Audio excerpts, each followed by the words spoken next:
What is up, everybody? I think it's working. I hope it's working. We'll get everything situated. We'll bring this over here. Just exit out of all that, actually.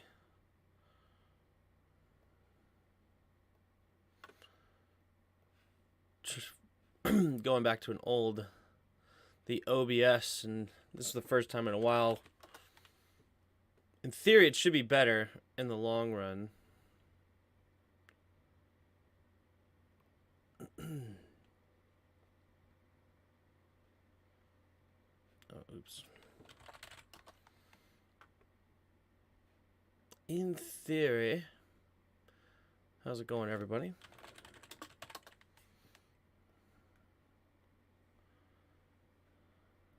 Thanks. Live. Oh wait, shoot, gotta go to Twitch. Twitch TV.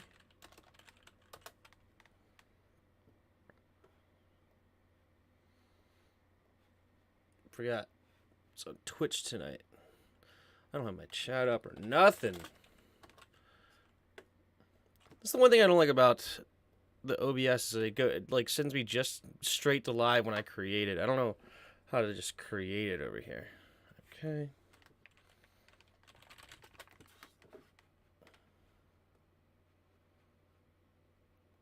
Usually, I can do all of this fixing stuff behind the scenes before I go live, and then I don't go live right when I'm ready. So, sorry, everybody. There we go. There's the chat. What up, everybody? Pull this up here. ProTech in the house. What up, Rogue? Good evening. Fly Eagles. That's how I feel about that. We do have the Philadelphia Eagles versus the Houston Texans. Philadelphia, an 84% chance of winning, according to ESPN. I think it's even higher than that. The spread is minus 13.5, so 2 touchdowns for the spread. And the over-under is 45. Money line is minus 700 towards the Eagles. Of course, the Eagles are the favorite. They're undefeated this season at 7-0. The Texans are 1-5-1 on a 2-game skid since defeating the Jacksonville Jaguars on October 9th.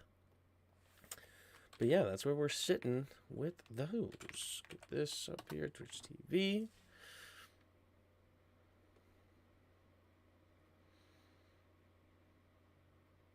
All right. Can you guys hear me okay? Let's make sure that is going on. Hopefully you guys hear me okay. I did make some adjustments on my mic.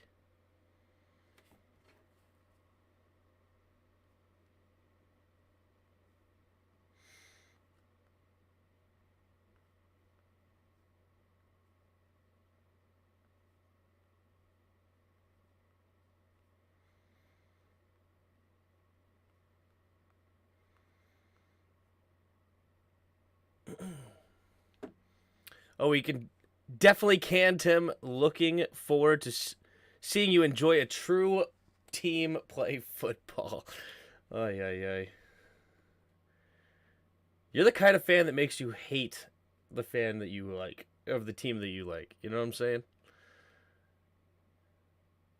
Somebody just gives respect, and it's like, all right, it's all good, and we're straight. And then you're like, just dig it in there. Dig it in there. Make sure you dislike what you're seeing here. All right, the Eagles will kick it off first to the Texans. This is the first time we've seen the Texans this season on the channel on a night game. We'll see Davis Mills, Damian Pierce. We'll get a first look at him as far as on the channel. Eagles, I think we've at least seen them once, I think twice on prime time since the start of the season. I know we saw them against the Vikings early on. I think the second time, was against Dallas when we saw both play, potentially, but I don't remember. There's the kick from Elliott, and it will be a touchback. So the 25-yard line is where Davis Mills will start this drive. Second-year quarterback out of Stanford. I actually liked this dude coming out of college. Surprised that he got the start so quickly, especially being drafted by Houston. But he's played solid since he's gotten the start. Of course, the team is just struggling right now. They got Lovie Smith as their head coach this year for the first year head coach in Houston. Of course, he used to be the coach in Chicago. But we're going to take the snap out of the shotgun, and he's going to get a handoff up the middle as Dameon Pierce. And it'll be good for 10 yards. Is Chris Moore going to play? I'm not sure. Jordan Davis isn't playing tonight, but Robert Quinn is expected to be taking some more reps this week. Gotcha, yes. They acquired Quinn from Chicago on a trade before the deadline. All right, Mills now under center at the 35-yard line. Takes a snap, quick throw over to the right side, and he's got room to run, and he'll fall forward for a gain of 7.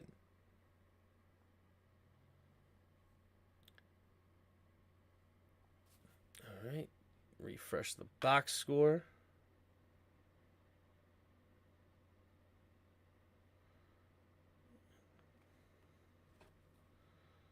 What?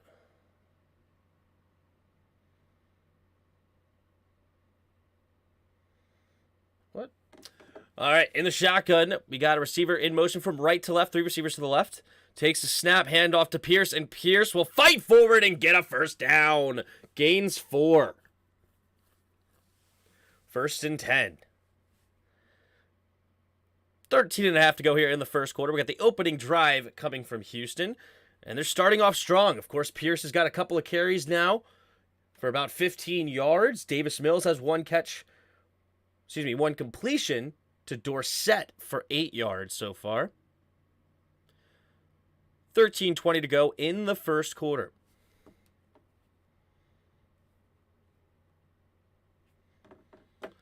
I formation, takes a snap, pitch play to the right side is Pierce. Pierce tries to cut it up, slips a little bit, but he still will get a gain of about 3, maybe 4, depending on the spot.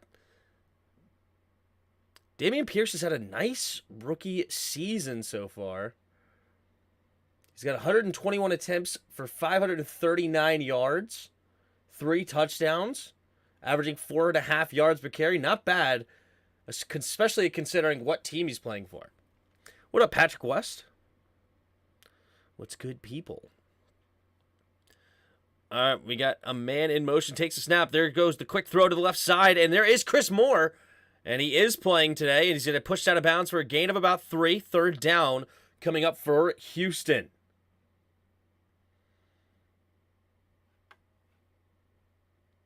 All right, let's get a poll going. Who do you guys got tonight? Who do you got? Do you got the Texans, or do you have the Eagles? Ask the community. 12 minutes to go here in the first quarter. Still in the opening drive. Mills in an empty backfield set. Now they're going to motion Rex Burkhead into the backfield. 3 receivers to the right. Bunched formation. Takes a snap.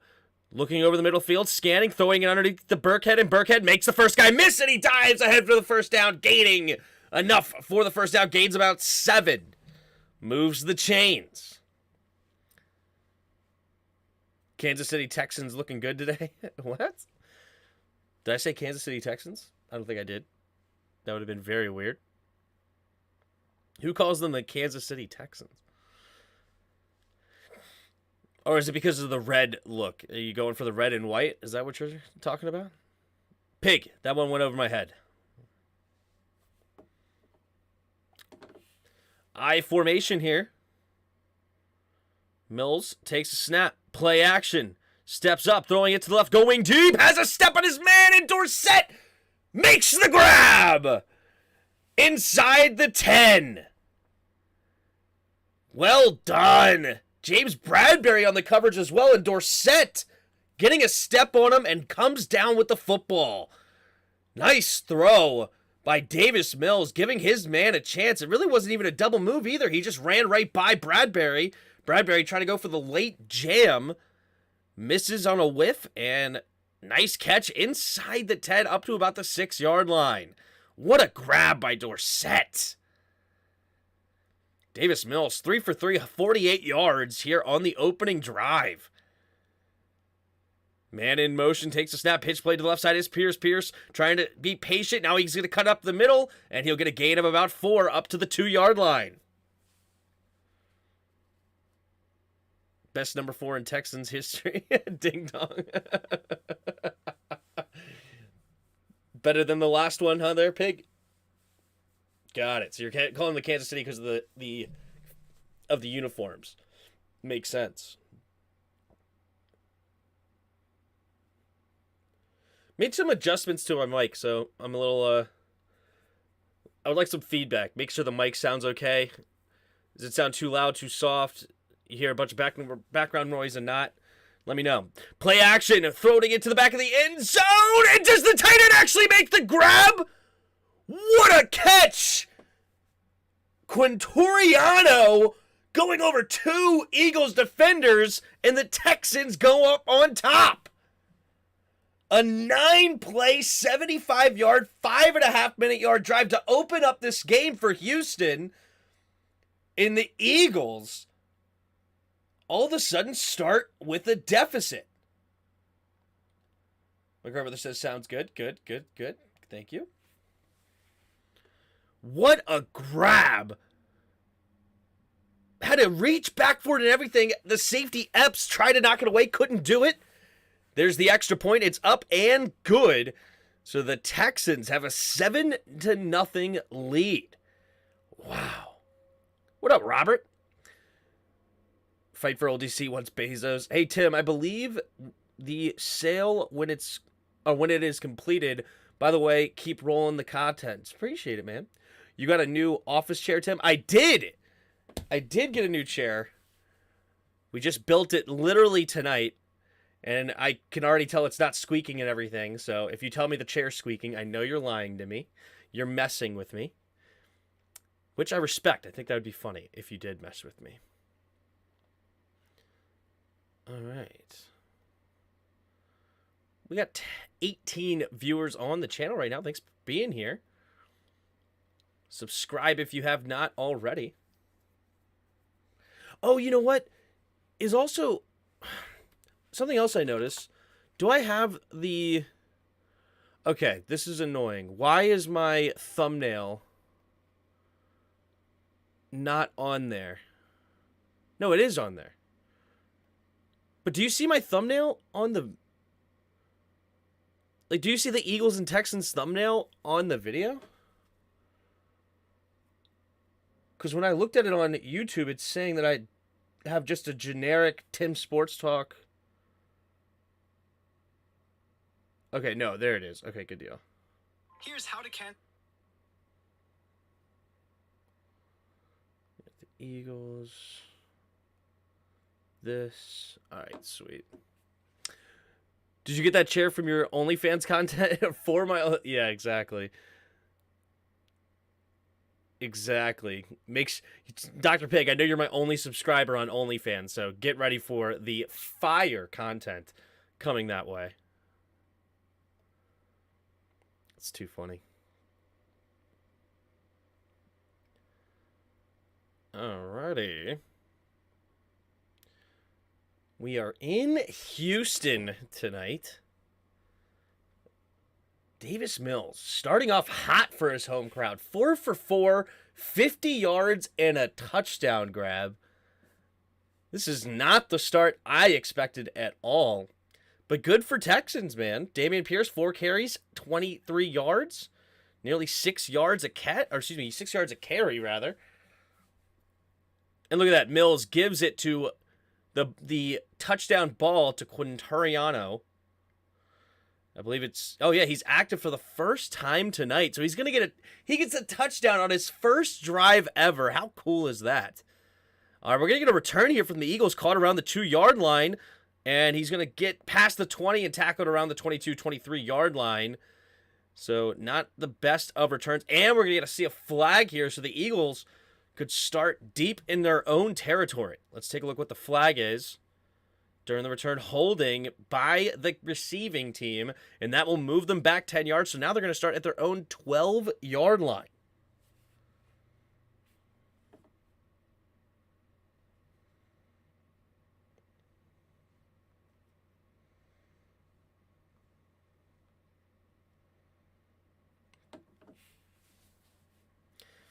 Obsidian Gaming says, let's go Eagles. Wow, only 60% of you are picking Eagles tonight. That's kind of surprising to me. Got some support for the Texans. All right, 3 receivers to the right. Hurts in the shotgun, empty backfield set out of the gate at their own 9-yard line. So they don't even give him the 12. Takes the snap. Hurts looking, trying to buy some time, rolling to his right. Looking, and he's going to have to throw it away. Incomplete. 2nd and 10 coming up for Philadelphia. Hope everything's having a good week. I am doing a good week. I am having a good week.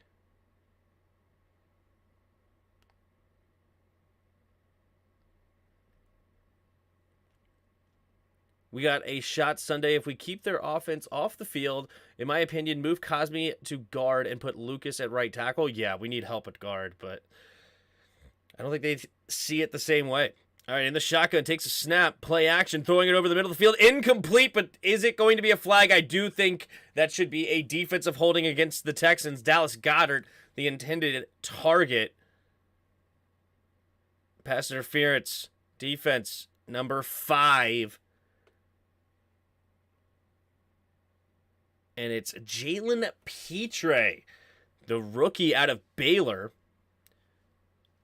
They're calling him Petrie. I thought it was Petre. Is it Petrie or Petre? Yep, got himself a little bit out of position. Nice move there by Dallas Goedert on the slant. Gave him a little bit of an outside step, opened up the hips a little bit, and he had to force just to reach out and grab. Otherwise, he was going to get the first down probably anyway. 2 receivers to each side here. Hurts in the shotgun. Takes the snap. Handoff to the left side is Sanders, and Sanders will cut it up and get a gain of about 4 up to the 21-yard line. 9:15 to go here in the first quarter. Houston 7, Eagles 0.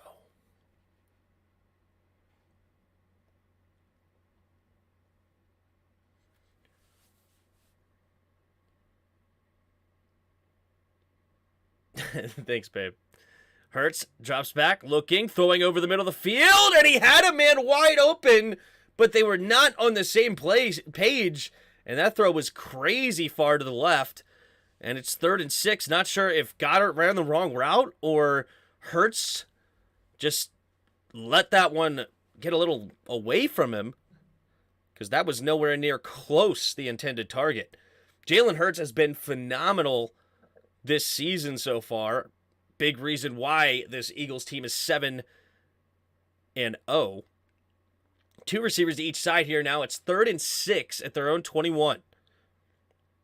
Hurts takes the snap, drops back, rolling to his right, buying time. Now has to throw it over the middle of the field on the run, and he has a guy wide open. It's Kez Watkins for a nice play up to the 44-yard line. Nice play there by Hurts, and now they're going to go up to the hurry-up offense to start the game. No huddle.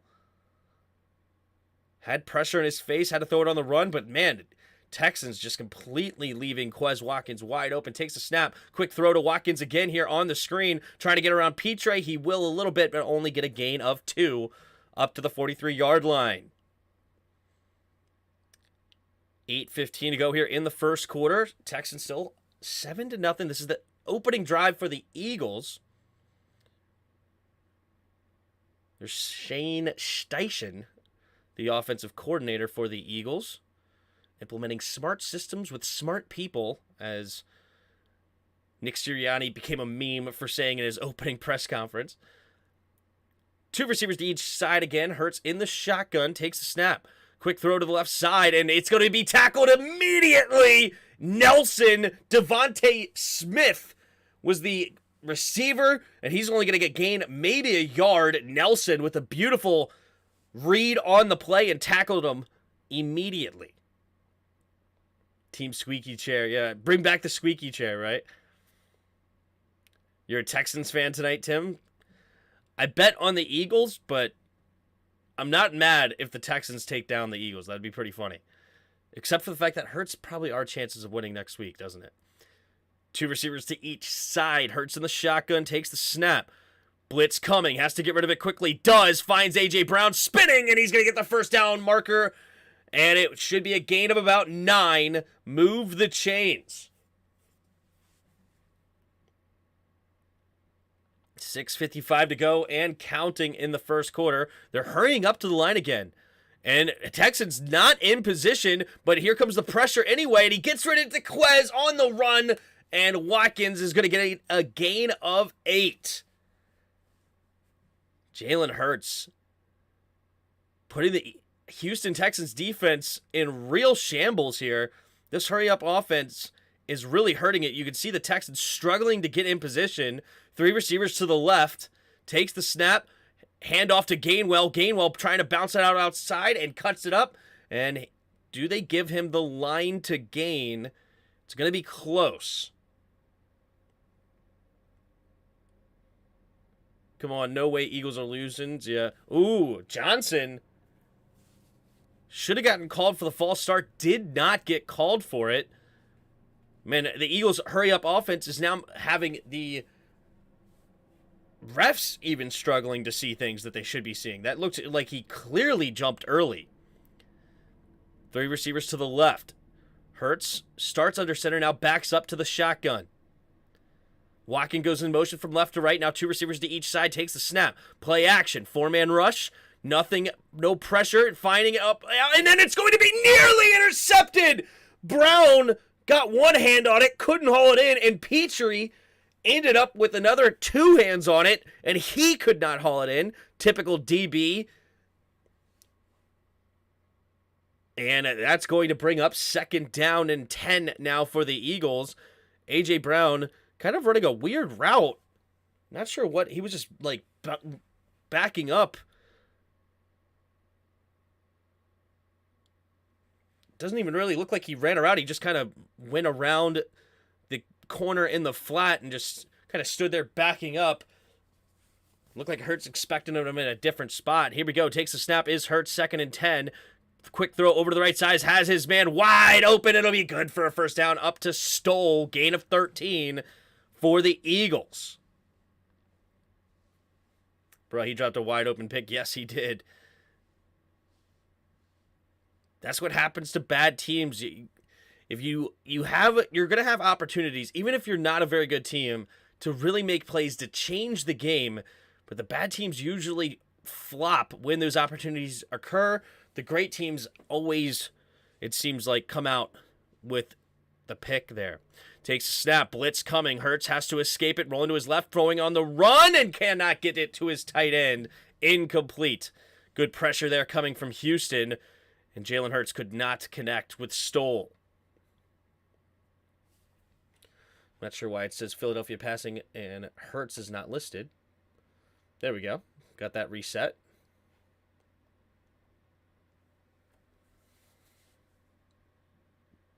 Yep, they went man-to-man and blitzed. Nobody open off the snap. They've only ran the ball twice in 10 passes.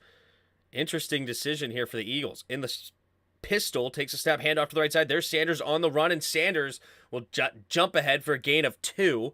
So 3rd and 8 coming up for the Eagles. Heard Texans wanted a 2nd and 4th rounder for Cooks. I'm surprised nobody gave them that. Why wouldn't you give them that, expert? I mean, Chase Claypool went for a 2nd, and I think Cooks is clearly better than Chase Claypool, is he not? I would say he is. They're different, but I think that Cooks is more talented. What up, Peter? A.J. Brown goes in motion from left to right, 2 receivers to each side. It's 3rd and 8 at the Texans' 20. 4 minutes to go in the first quarter. Takes the snap, drops back. Throwing it to the right, and has his man Dallas Goedert inside the 5. Beautiful throw by Jalen Hurts, getting him on the corner route. And it is good for the 1st. Beating the cover 2, getting it right inside that soft part of the zone, in between the corner and the safety. And they're going to go hurry up offense again, takes the snap, and Jalen Hurts is going to get sacked. Wow, it was a play action and immediately hit afterwards. Beautiful corner blitz. It looked like it came from the slot there. It's King the 2nd. Or is he a linebacker? What is he? He's number 25, but he kind of looks like a linebacker instead of a safety or corner, whatever I thought he was coming from. He was on the end man of the line of scrimmage. Nobody accounted for him, and it is a sack. Loss of 4. Or 5, actually. Second and goal from the 9.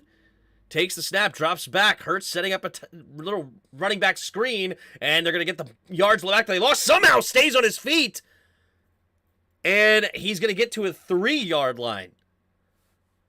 That was a weird run. It looked like he was running on his calves or something. That was awkward. Does he even stay down there until he gets down to like the 2? All right, there's the knee down. Yeah, he should be tackled right around the 3. I think it's a good spot. Texans second most in the NFL with 83 missed tackles this season. Yikes.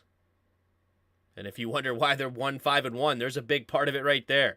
Hurts in the shotgun here on 3rd and goal from the 3. Stolen motion, 2 tight end set, takes the snap. Handoff up the middle from 3 yards out. They're going to dive forward for Sanders. He's not going to get the touchdown, and he's only going to gain about 1.5 yards. Now it's 4th and goal. Decision time here for the Eagles. Will they go for it? I would imagine they will. Nick Sirianni is usually known for that. And they will keep the offense on the field here. It's only actually, he only gains 1 yard. And it's going to be 4th and goal from the 2.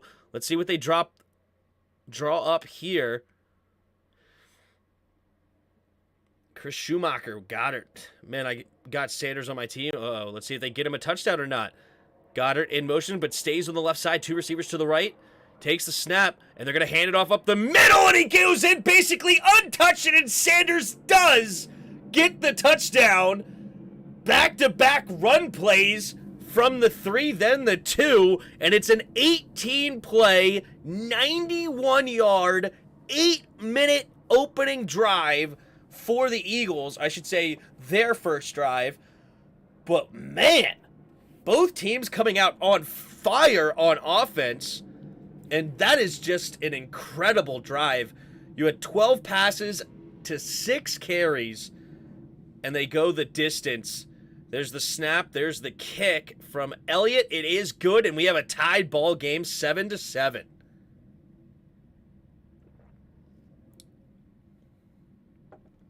Browns are going to trade for Cooks, but couldn't reach a deal because the Texans also wanted a 4th rounder in the end. I don't know, man.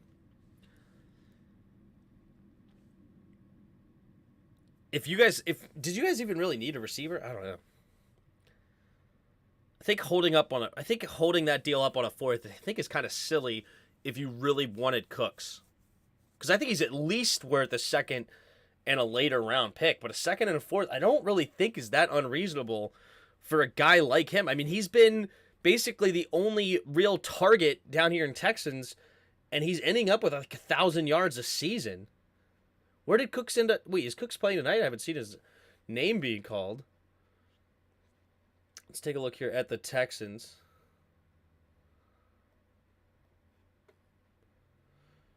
What happened? I selected the Texans. Why didn't I switch screens? There we go. Depth chart. Yeah, but Brandon Cooks is out? What happened to Brandon Cooks? Oh, maybe that's why they didn't want to give up a 4th, because he's not healthy. But anyway, point was going here, looking at his stats. You can see the last 2 years as the number 1 receiver on Houston. He's ended up with over 1,000 yards, 6 touchdowns each year. You have 81 and 90 catches respectively. This guy gets open quite often, makes plays for his teams. I think holding it up with that is kind of silly. Cook's been really off his year compared to the last 3. Cooks has been really off this year. Is he having a down year, or is he just hurt?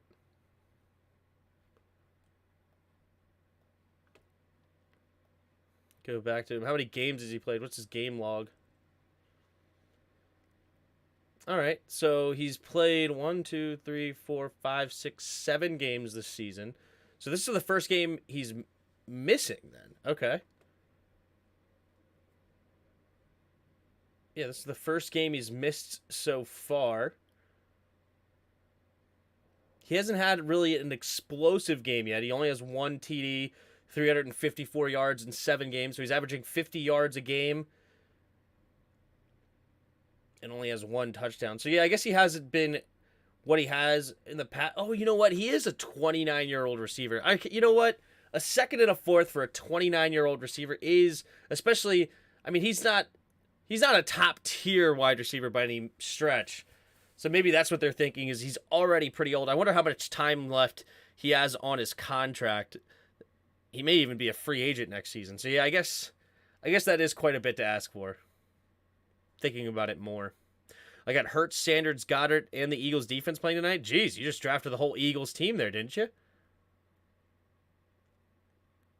Only thing you're missing is some of their wide receivers.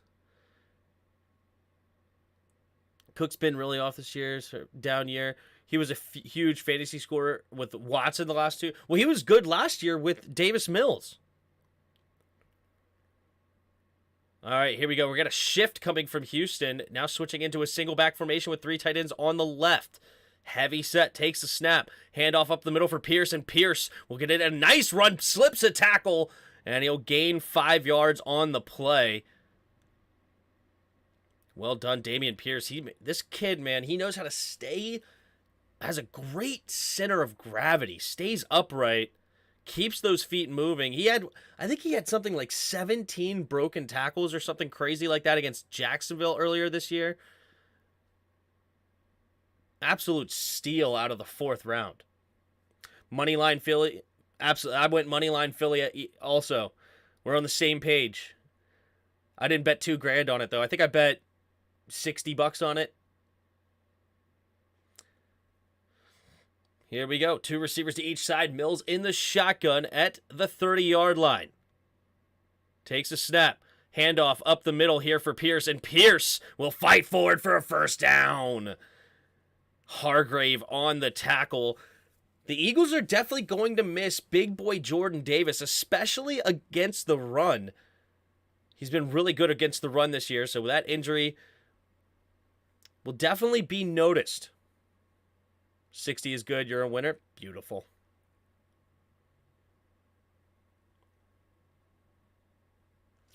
Pick up Dallas Goedert late in my tight end and Eagles defense off waivers. There you go. Dallas Goedert late.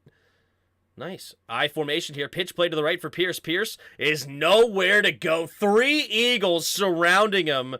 Hassan Reddick's going to get credit for the tackle, but Epps and Slay, I believe, were also in on that tackle. Nowhere really for him to go right off snap. And that will bring us to the end of the first quarter, 7-7. And a very interesting game so far, where this is only the 3rd drive, in the middle of the 3rd drive, and we're already at the end of the quarter. We had a 5.5-minute drive and an 8-minute drive between the 2 teams, and now this one is already 3 plays, 10 yards, a minute and a half. So it'll be 2nd down and 11 when we come back after the first quarter. Starting Miles tonight because I think Houston's run defense is crap. Well, I don't know if the Eagles agree or not. They've been throwing the ball all over the place so far, but Miles Sanders did get you the touchdown, so nice play. Game's a trap, stayed away. Talking about this game, as far as the 13.5, I agree, was crazy high and definitely felt like a trap, especially considering the Texans are a team that can control the time of possession. So are the Eagles, but, at that point, so are the Eagles. So both teams, as we've seen in the first 2 drives, can really take a long time to score. So I think the Eagles getting 13.5 was quite a bit.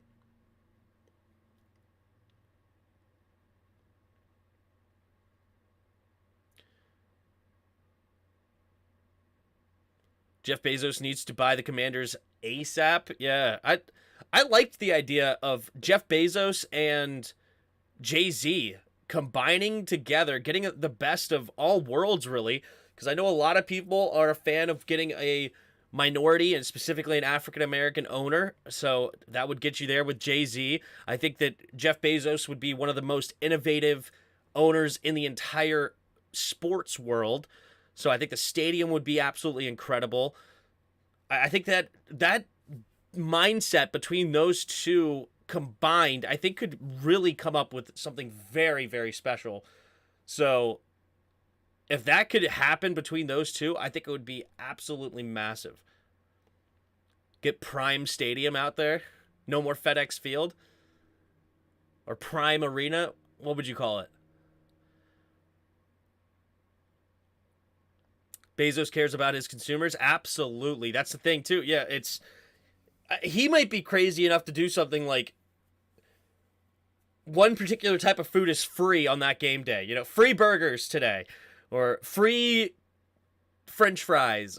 You know, he has the money where it doesn't really affect him that much.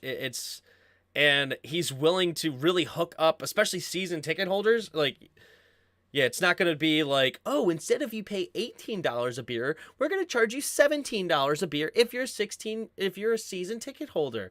Oh, thanks, Dan. Thank you, Dan.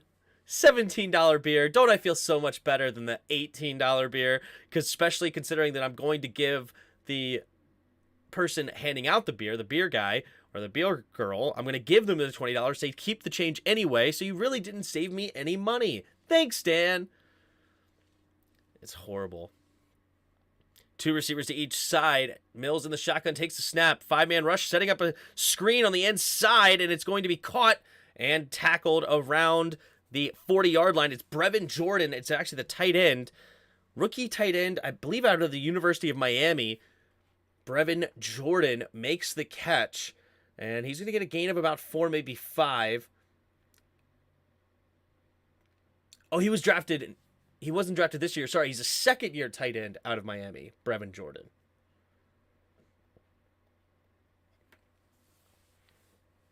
With a new owner also bring a new name change? Who knows? Probably not. I would say no. 2 receivers to each side. Mills in the shotgun. Oh, the left tackle, Laramie Tunsil, goes a little early. The play clock was at 0, so it may have been an argument, hey, the clock's at 0, I'm going to go. So he's going to get credit for the penalty, but in reality, I don't know if they were even going to get the playoff anyway. So 3rd and 11 now after the penalty here for Houston. Jay-Z would be a horrible minority owner. He was minority owner of the Nets when they traded for Prime KG, Paul Pierce, and Jason Terry. I don't know. 2 receivers to each side. Takes the snap, drops back. Mills looking, stepping up, buying time, pumping. He's going to keep it himself, and he's going to run for a decent gain here, but cannot get to the first down marker. Wallace in on the tackle, bringing up 4th and about 4. Primetime dome? Yeah, maybe. That's a good one. The poise from Jalen on that first drive, simply phenomenal. There's the Eagles fan just drooling all over his team. Drooling. We are going to see the punt here from the Texans. They're at their own 42-yard line, so Johnston will come into punt, and he has an opportunity. Can he pin him back deep? The snap, there's the punt, going to the left side, and it was a wild punt, and it's going to end up being a touchback, but no real air on that punt. Was not fielded and barely bounces into the end zone. Jay-Z would be a horrible minority owner because he was the minority owner when he traded for a Prime KG, Paul Pierce, and Jason Terry. Weren't they a decent team then, though? Didn't he make them somewhat relevant? Like, what were the Nets before he got there? Let's go record by season. Or record by year. And then when did Jay-Z purchase? Jay-Z purchases Nets. Will no longer be maintain minority ownership of the Brooklyn Nets after selling his small stake in the team to new head coach Jason Kidd. He sold the team to Jason Kidd? What? When did he buy it? When did he buy it?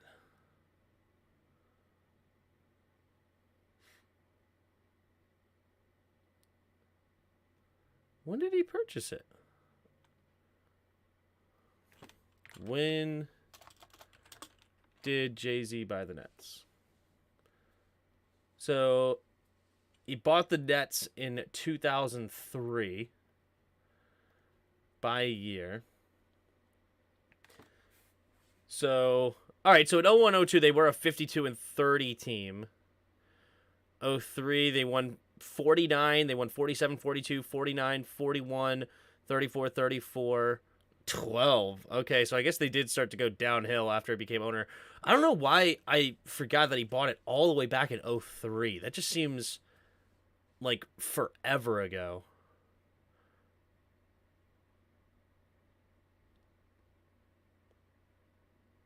Yeah, I don't know.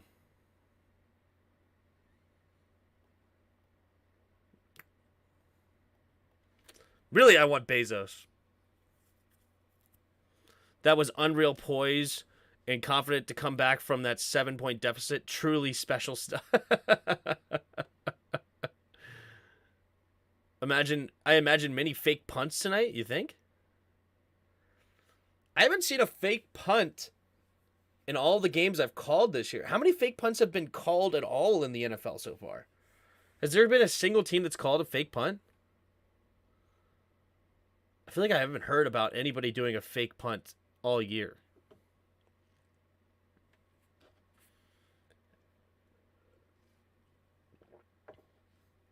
All right. Hurts back onto the field at their own 20-yard line. Takes a step out of the shotgun, play action. Looking to the left and throws it over the middle. Wide open is A.J. Brown, who finds a hole in the defense. Holy smokes, he does get tackled, but nobody was even near him on that play. Did somebody vacate their zone or what? Yeah. Yeah, the play action just ate the linebackers alive. Takes the snap. Play action going deep and caught by Devontae Smith with pressure in his face. Beautiful throw there by Jalen Hurts to stand there in the pocket and deliver a beautiful pass. 12.5 to go here in the second quarter.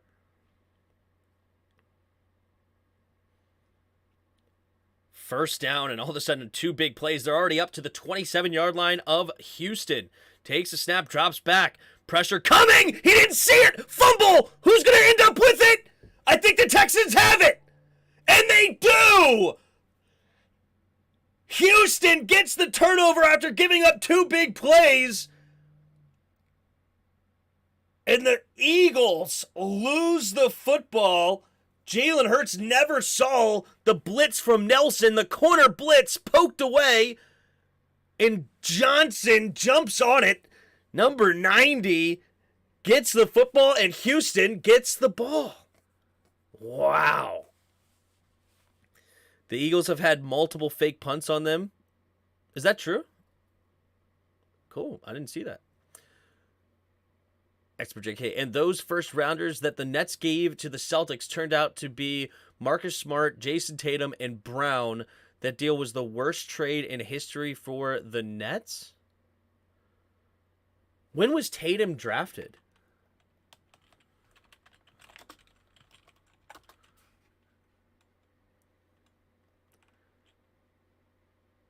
Jason Tatum was drafted in 2017. He wasn't an owner anymore in 2017.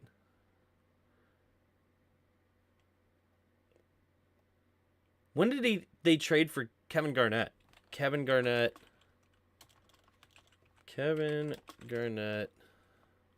Sorry. If I could type Garnett trade to Nets. June 28, 2013. Was he a part of this deal? Or was Jay-Z even a part of this deal? He sold right around this time.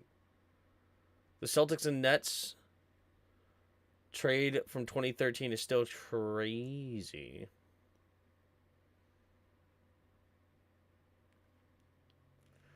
Brown, an all-star last season, is coming off a campaign in which he averaged 23.5. The legend of the infamous Brooklyn deal will grow if Brown and Tatum can bring banner 18 to Boston. I don't know. Tim, funny backstory on the World Series, bet on the under twice, 8 under on the first, 7 and 5, 7.5 on the second. And was it like 7 runs both games or something? Minority owner, my bad. No worries. Man, they moving fast. The Eagles have had multiple big punts. Best receiver in the league, BB. What? All right, here we go. We're back in it. I formation, takes a snap, pitch play. No, fakes this pitch, throwing it quick underneath, and it's going to be a first down and a couple extra. Nice first down play there. O.J. Howard, the Texans acquired him this offseason. He makes the grab, gain of about 14. O.J. Howard. Texans actually have a pretty decent tight end duo. I like O.J. Howard and Brevin Jordan together. O.J. Howard, a former first-round pick from Alabama. They're up to the 49-yard line after the turnover. Jordan goes in motion from right to left. Takes the snap, drops back. Mills has time, throwing it to the right side, and he cannot connect with O.J. Howard. Threw a little bit too far inside, it looked like. O.J. Howard trying to get some separation. Ran a little bit to the outside. And not on the same page. I think that needed to be a little bit outside. I liked the route from the looks of it by O.J. Howard.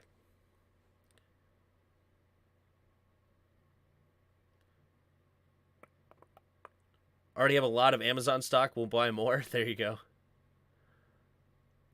Dameon Pierce, the single back, takes the snap. Handoff up the middle. It's spinning off, and he's only going to gain a gain of about a yard and bring up 3rd and 9 at midfield for the Texans. What's the score? It's 7-7. Still 7-7 here.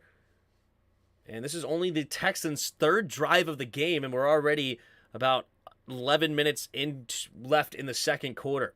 Tim, do you have this game? Do I have this game? What do you mean? Not sure what you're asking. 3 receivers to the right. Mills in the shotgun. Takes the snap, drops back. Pressure coming, has to roll out to his left. And down goes Davis Mills. Hargrave does end up getting the sack. And that'll bring up 4th down and force the punt. Mills had pressure up the middle immediately by Hargrave. First made him miss, but then he got some pressure late coming from the right side. Had to pump fake it, stopped, and Hargrave recovered and got the sack. Did I bet on this game? Yes, I bet on the Eagles' money line. On both my football pool and real money. Here we go. We're going to get a catch and a return here from the 13, and he's going to get up to the 21-yard line. And that is where Jalen Hurts will start their next drive in a tie ball game, 7s apiece. You Southern boys. Southern boys.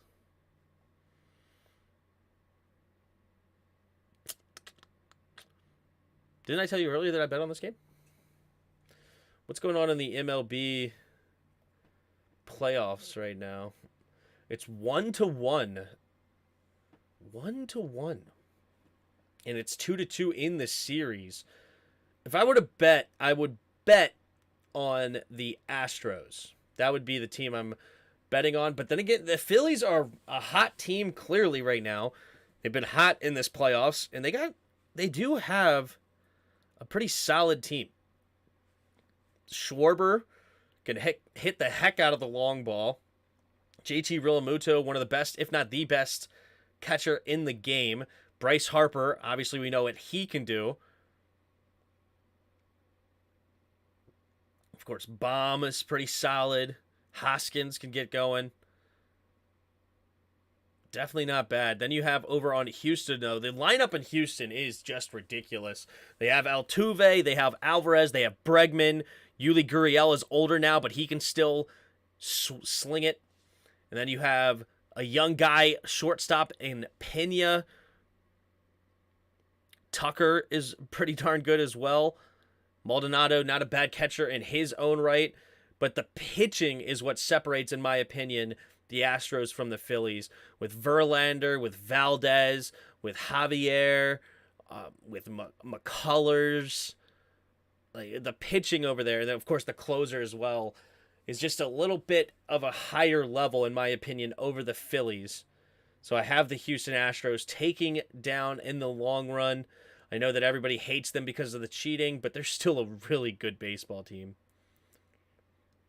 But anyway, that's my take on the MLB. I'm sure you guys are just riveted by that.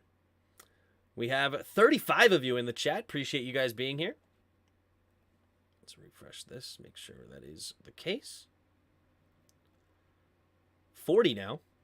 If you haven't already, hit that like button and subscribe if you are new. We'll be here all year long on Monday, Thursday, Sunday night games, as well as every Washington Commanders game.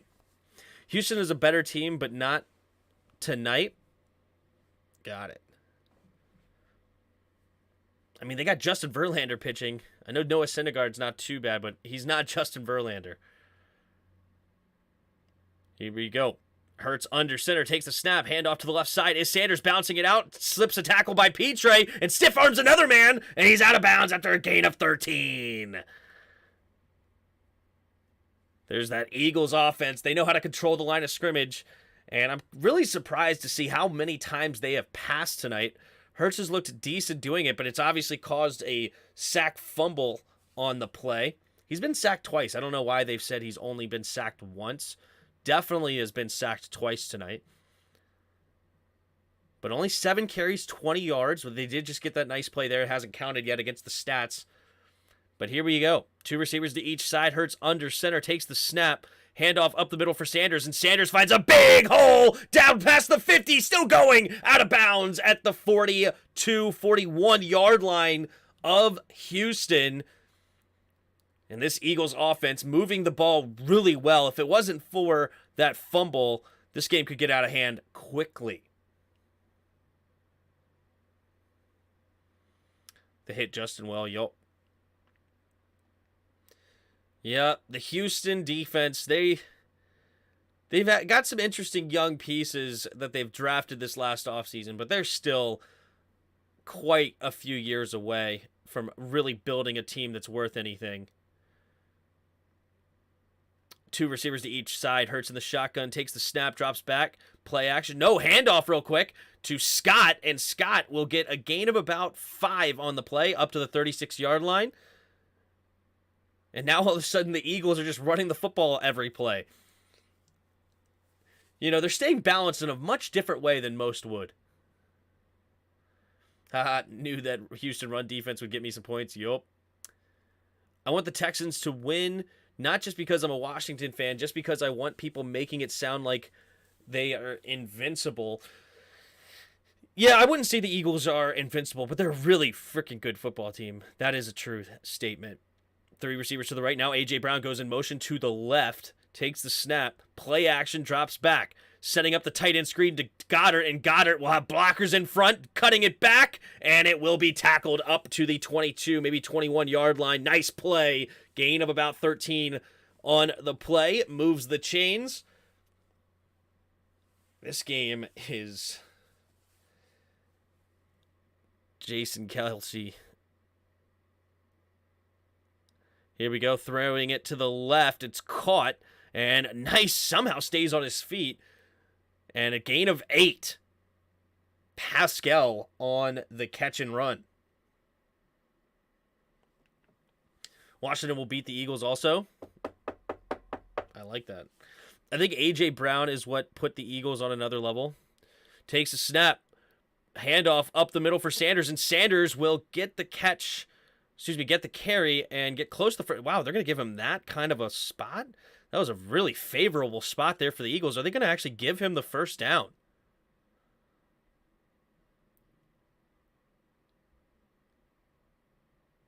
Miles Sanders, does he actually get to... Yeah, he is clearly a half yard short. If they give him the first down here, I just don't think it's worth the challenge, though. Because it's going to be 3rd and goal, and you almost know they're going to do that QB sneak to get the first down. Let's see where they actually put the ball here. Oh, okay, so they do switch it to third down. So it's going to be, okay, that is the correct call. Nick Sirianni not happy because he saw that somebody said it was a first down, but they do change it to a 3rd and 1. This game has definitely brought together an old school and a new school. Lovie Smith been in the league quite a long time, where Nick Sirianni, one of the younger coaches in the NFL. 3rd and 1. Do they go with another QB sneak? This is what they've known to do. Here's the tight end lining up right behind him, and Hurts is going to actually get to the outside all of a sudden, and he will get the first down. The Eagles, as Jason Kelsey has said on his podcast, it's not a QB sneak anymore. It's just a QB run.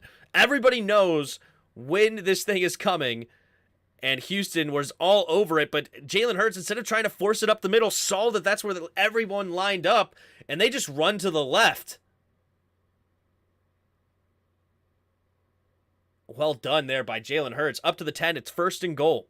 3 receivers to the right, bunched up. Now Watkins goes in motion to the left. Takes the snap. Handoff up the middle of Sanders, and Sanders is going to get a nice run up to about the 4-yard line.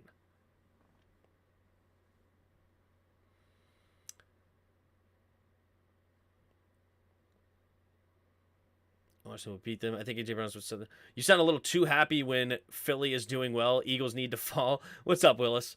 I'm just keeping the energy, man. Just keeping the energy. Trust me, I will not be mad if the Eagles fall. Takes the snap. Jalen Hurts play action, keeps it, and he will only get back to about the line of scrimmage. It'll be 3rd and goal from the 4. I mean, when the Eagles fumbled the football, I think I sounded pretty hyped. I mean, you guys can tell me in the chat, but I think I had some high energy on that one. But yes, while I would not mind the Eagles losing it all, even though I do have kind of a part of me that wants Washington to end the undefeated streak, though, at the same time. Here we go. 3rd and goal at the 4-yard line. Gainwell motions back into the backfield. 2 receivers to each side, takes the snap. And they're going to hand it off up the middle for Gainwell, and Gainwell will get the touchdown! 3rd and goal from the 4, and they run it. I don't know how many teams would do that, but they do go up the middle, and Gainwell gets the touchdown, and it's a 10-play, 79-yard, 5.5-minute drive for the Eagles. Man, Houston's run defense is really bad. Like, every running back has 20 or more fantasy points against them. I believe it. I believe it. And we already got 2 rushing touchdowns on the day. 1 from Sanders, 1 from Gainwell. Here's the extra point coming from Elliott. We have the snap, the hold, the kick is up, and the kick is good. And 4.5 minutes to go in the second quarter. It's 14-7. Eagles on top.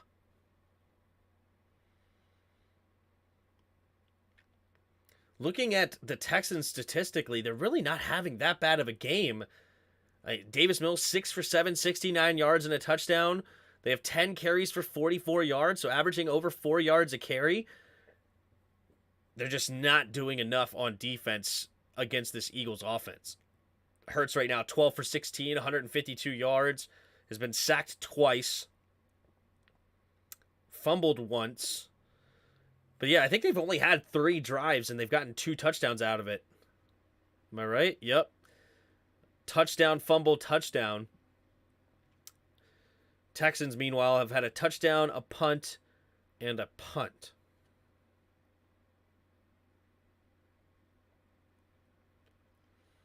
Just run it against Houston should be a 2022 motto. Fly, Eagles, fly on the road victory. I really want us to be the team that knocks off the Eagles, you know? That would be so sweet if that could happen. 44 of you in the chat. Appreciate you guys being here. If you haven't already, hit that like button. We're only at 21 likes with 44 of you in here. I guess you don't like me. But also subscribe if you're new. See if we got any new subscribers yet tonight. We do have 1 new subscriber. I appreciate it. Man, I was kind of frustrated that OBS, the alert box is not working. That's one of the reasons why I wanted to switch to OBS, so that when somebody subscribes, it'll pop up. But I'm not sure exactly why it didn't. I don't know. I'll have to figure it out later.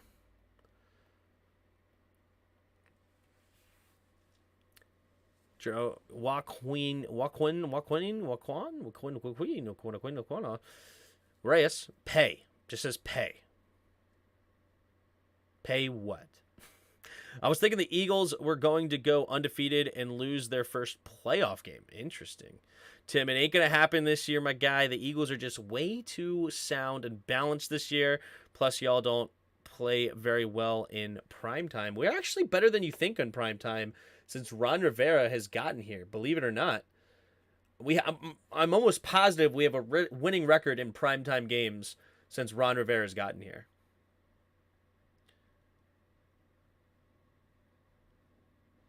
Because I know we beat the Seahawks last year on a primetime game. We won a Thursday night game against the Bears earlier. We beat Pittsburgh, the undefeated Pittsburgh team, on a primetime game.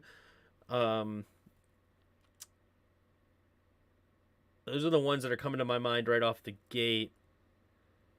I mean, we don't have an undefeated record in primetime. I know that. I'm pretty sure. Wasn't it like a Sunday night game against Dallas last year that we got destroyed? So we don't have a perfect record, but I'm pretty sure he has a positive record in primetime games in Washington. Dallas on Thanksgiving is a primetime game. Yep, there's another win. But all right, here we go. We have Dameon Pierce, this single back here at their own 25-yard line. Takes a snap, handing it off to Pierce, and it's a nice run, but he gets tripped up. Oh, he almost had it broken loose, but he does get a gain of 6 or so on the carry.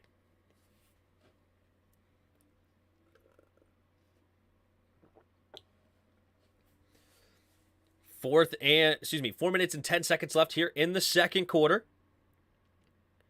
Dameon Pierce, 9 carries, 40 yards on the day. As a team, they're at 11 carries, 50 yards.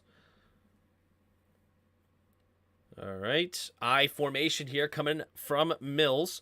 Puts a man in motion, takes the snap, handoff up the middle again to Pierce. Pierce trying to bounce it outside, stays on his feet, and we'll get a gain of about 2, maybe 2.5. Third down and short coming up for the Texans.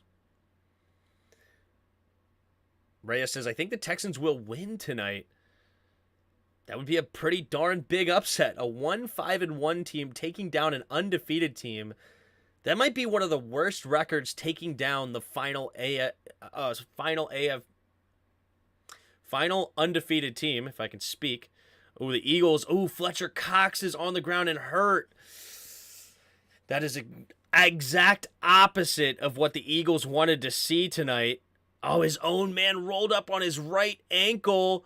Yikes. Oh, an interior ankle sprain there.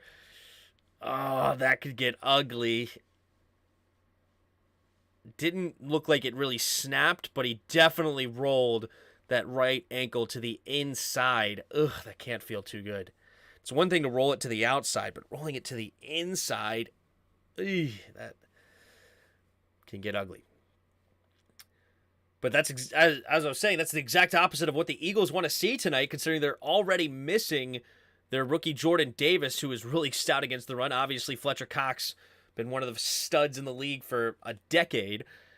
So losing both of those guys on the inside is not ideal, especially against Dameon Pierce. That ain't no guess. That's what it's going to be, says Reyes. Confidence is key. I like it. Hopefully Fletcher Cox is okay. It looks like he looked like he was walking off the field on his own accord. Probably maybe it just needs to get taped up a little bit. Hopefully comes back out there. Even though that big of a body running around with a sprained ankle. How big is Fletcher Cox? Like 310 pounds or something? Fletcher Cox. Yep, 310. 6'4", 310. Putting pressure on a rolled ankle with that much power and size. Cox should be fine. He's walking on the sideline now on his own power. Good. But walking and playing football are two different things there, Rogue. So it is good news that he's walking on his own power. Shouldn't be out long. And if maybe he'll play and it was more of a scare. Sometimes those ankles, man, you roll them and you feel something like a pop or whatever, and you think, uh-oh, it's really bad, but it just turned out, you just needed to pop a joint, and it's all fine.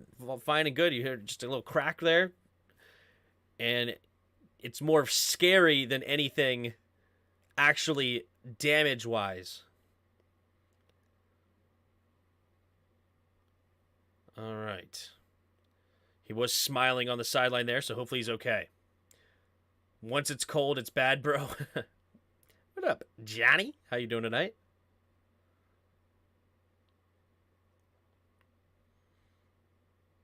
I'd pop a joint. I ain't talking about football. What are you talking about? Just kidding. All right, here we go. 3rd and 1. Put a man in motion. 3 receivers to the left. Takes the snap. Handoff up the middle. And Dameon Pierce will fight for extra yards. He got stuffed there for a moment. But he does keep those feet a-churning. And it'll be a gain of 3. Move the chains. And there goes Fletcher Cox coming back onto the field already. So, yeah, it may have just been more scary than anything when he got rolled up on. I've definitely been there on a basketball court or wherever where it's... You feel something and you think, like, uh-oh, I'm in trouble. Because it hurt. Whatever happened, it hurt for a sharp pain quickly. And you're like, oh, you're like afraid to put any weight on it. But he got looked at. They moved it around and probably didn't hurt as bad. So it looks like he's going to be okay. Mills under center. And looks like Houston's going to have to use a timeout here with 2:38 to go. The clock was running down to 1 second. The play clock, that is. So they will regroup here. That was their first timeout. They got plenty of time left to score, though. Shouldn't affect them too much as long as they maintain some sort of urgency and just keep getting positive yards. It's 2:38 to go here in the second quarter. Houston did get the ball first, so the Eagles will get the ball coming out of halftime. What up, Porter? Pierce is a beast. Some say he is a better, more equipped clone of Emmitt Smith. That is some high praise. I do know that Dameon Pierce has looked tremendous. I believe he's the rookie out of Florida. Yep, 4th round pick out of the University of Florida. And he has been absolutely outstanding this year thus far. And he's got 11 carries, 46 yards on the night. Takes the snap. Handoff up the middle. And he's got a big hole here. Nice move. What a cut. Still staying on his feet. Breaking more tackles. Out of bounds. Dameon Pierce.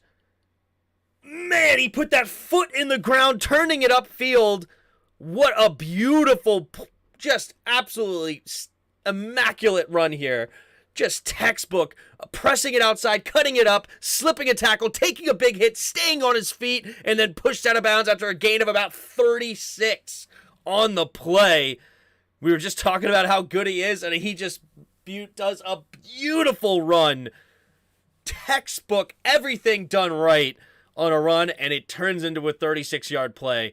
Just absolutely beautiful.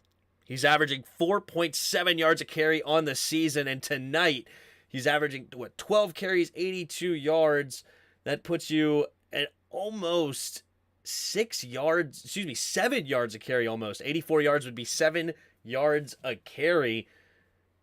Whew. They knew in preseason he was special? Yeah. Yes.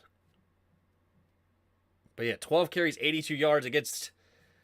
This defense is not too bad at all. Nothing to scoff at. And they'll try to keep the Texans in this football game. Texans, you almost feel as though they have to get points here with how their defense is really struggling to really get any sort of stops.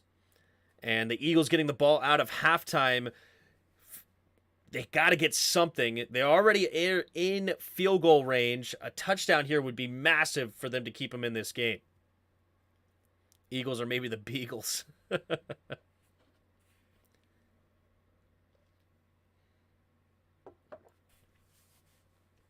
All right, that brought us to the 2-minute warning here in Houston. They're up to the 28-yard line, takes the snap. Pumping, setting up the screen to the left side now. It's caught by Johnson, zigzagging around, and he slips. He could have got a couple of extra yards if he didn't. He still gains about 8 on the play. And he's mad at himself. Sniper in the bushes took him out. Who is Terry's next victim this week? It would be Patrick Peterson and Dantzler will be the two corners. Not sure who will be on him more. But yeah, I mean, he's taken out Jair Alexander and Stephon Gilmore the last 2 weeks with some huge plays that are game-changing. 2nd and 1 now at the 19-yard line. Takes the snap, handoff up the middle is Pierce, and Pierce is a no-doubter, getting the first down, gains about 5, running up the middle. And that'll move the chains for the Texans. We got just over a minute left to play. The Eagles may want to start thinking about a timeout of their own if they want an opportunity to get a score on the other end. They still have their 3 timeouts. They're not calling it, so they're at a minute left. Time is really not a factor at all for the Texans. They can take their time, be efficient here. They're already up to the 13-yard line. Mills in the shotgun, 47 seconds left in the second quarter. Jordan in motion, 3 receivers to the left, takes the snap, drops back. Mills feels the pressure, has to roll to his right, but he has time throwing on the run, and it is touchdown, Chris Moore, and the Texans get the touchdown that they needed, and that is looking to tie this game up, pending an extra point, 14-13. That'll leave 37 seconds left for the Eagles. We'll see if the Eagles try to force an issue to get to a field goal, but Mills doing a great job with that throw on the run. Uh-oh, Moore dropped it at the end. Does he actually catch this? Hold on. Oh, the ruling on the field's an incomplete pass. Oh, no. Oh, will they look at this? I think he catches it, though. He catches it, knee inbounds. He has it. He's on the ground. He has the ball, and I think this is a catch because they do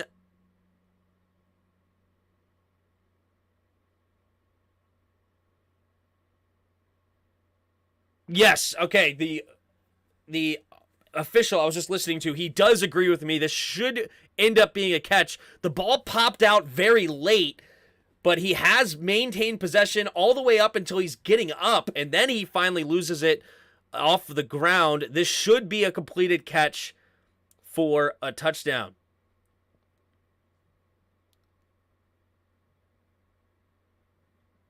Yep, I'm pretty sure this should be a touchdown for the Texans. Bold prediction, David Mayo gets a pick. Lol. Bold prediction, Wild Goose finna get a pick 6. I love it. Pierce will probably end up with 172 tonight. Reyes says more like 250. I mean, he's already over halfway to 172. So if he ends up having a great second half, then hey, maybe. If they take it, yeah. What a beautiful throw on the run. But yeah, he gets his knee in bounds. He has possession of it until the very end, where really he's going to get up. Calls on the field incomplete. This should be a touchdown by Chris Moore. Mayo on the injury report might see a little Bostic action on Sunday. That is a disaster. John Bostic. All right. Refs are still looking at this, taking a long time to make a decision. Don't feel like it should take this long. The ref does finally take his headset off. We're going to hear a call here. Let's see what it is. After the review. Did survive the ground. Didn't lose the ball until he started getting up. Exactly how we described it. And it will be a touchdown for the Houston Texans. 13 points. Pending an extra point, trying to tie this game up. 37 seconds left in the second quarter. Will the Eagles try to force the issue, or will they be happy with taking it into halftime, getting the ball coming out of the half? All right, here is Keamy Fairburn for the extra point. The snap, the hold, the kick is up, and the kick is good. And we're all knotted up here in Houston, 14-14. Davis Mills has looked strong tonight. 8 for 9, 90 yards, 2 touchdowns. Only has been sacked once, and that was on a third down play where pressure immediately came. He even bought some time, but couldn't find anybody open, and ended up just taking the sack. It didn't matter because whether he threw it away or took the sack, it was still going to be a punt, and it didn't really hurt the punt either. So the one sack that he did take really wasn't the end of the world. Don't call it a comeback, says Reyes. It was only a 7-point deficit. That's not a comeback.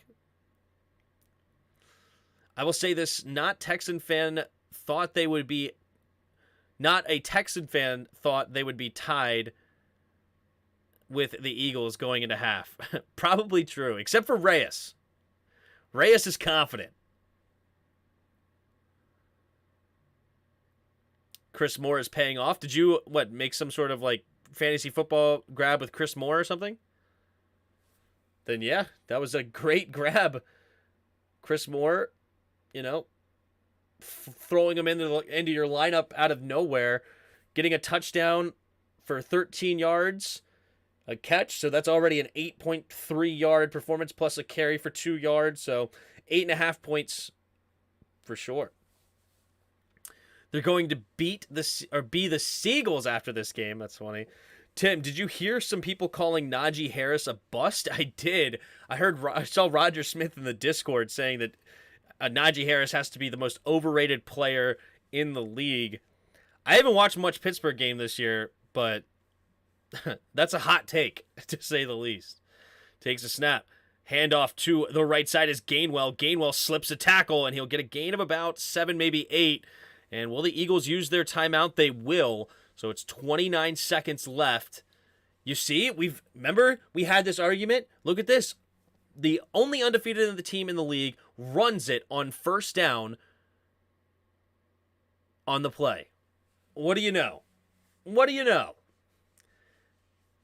I traded for Bateman yesterday, and today he's announced out for the season. That is horrible. I hope you didn't give up too much. Najee Harris has looked awful, not going to lie. He's not a bust yet. I mean, he had a great rookie season. I don't know why he would be a bust. I mean, I guess he's struggling in his sophomore slump, I guess. But I don't know about that. Steelers have a bad line, but yeah, the Texans do have a bad line, but Dameon Pierce is killing it. Yeah, but it's also a different offensive mindset. But here we go. Hurts on 2nd and 2 after the timeout, 31 seconds. Takes the snap, drops back. Looking, throwing it underneath, and it'll be caught by Gainwell, but he does not get out of bounds, and it's only going to be a 3-yard gain. 23 seconds left with the timeout. May add a couple of seconds on there, but only a 3-yard gain and takes about 6 seconds off the play clock, or the game clock, rather. But it's a different philosophy, because I don't think the Steelers are running the power O that the Texans are running, right? And don't get me wrong, Dameon Pierce is definitely earning his paychecks with breaking tackles and doing what he has to do.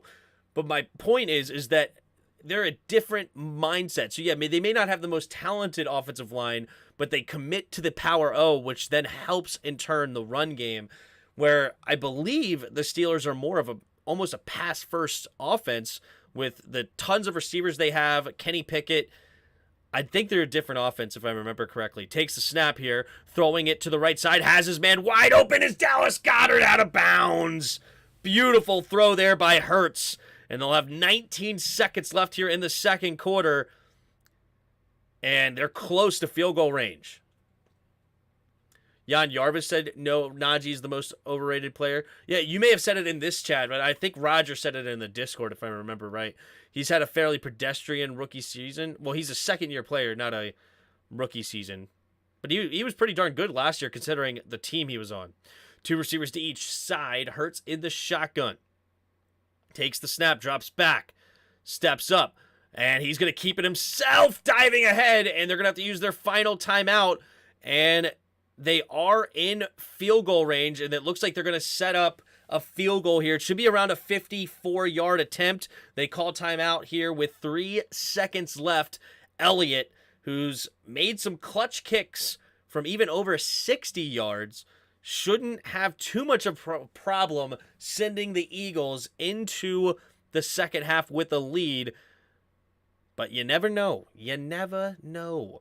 The 2 rookies of the year might both come out of the Seahawks, but I think Sauce should win the defensive rookie of the year. If Breece Hall didn't get hurt, he would have won the offensive rookie of the year. You think Kenneth Walker is going to win rookie of the year? The offensive rookie of the year? You think? I mean, he started off slow. I know he's had a couple of good games. I don't know about that. I mean, Garrett Wilson has looked pretty strong this year. But here we go. From the left hash. Uh-oh.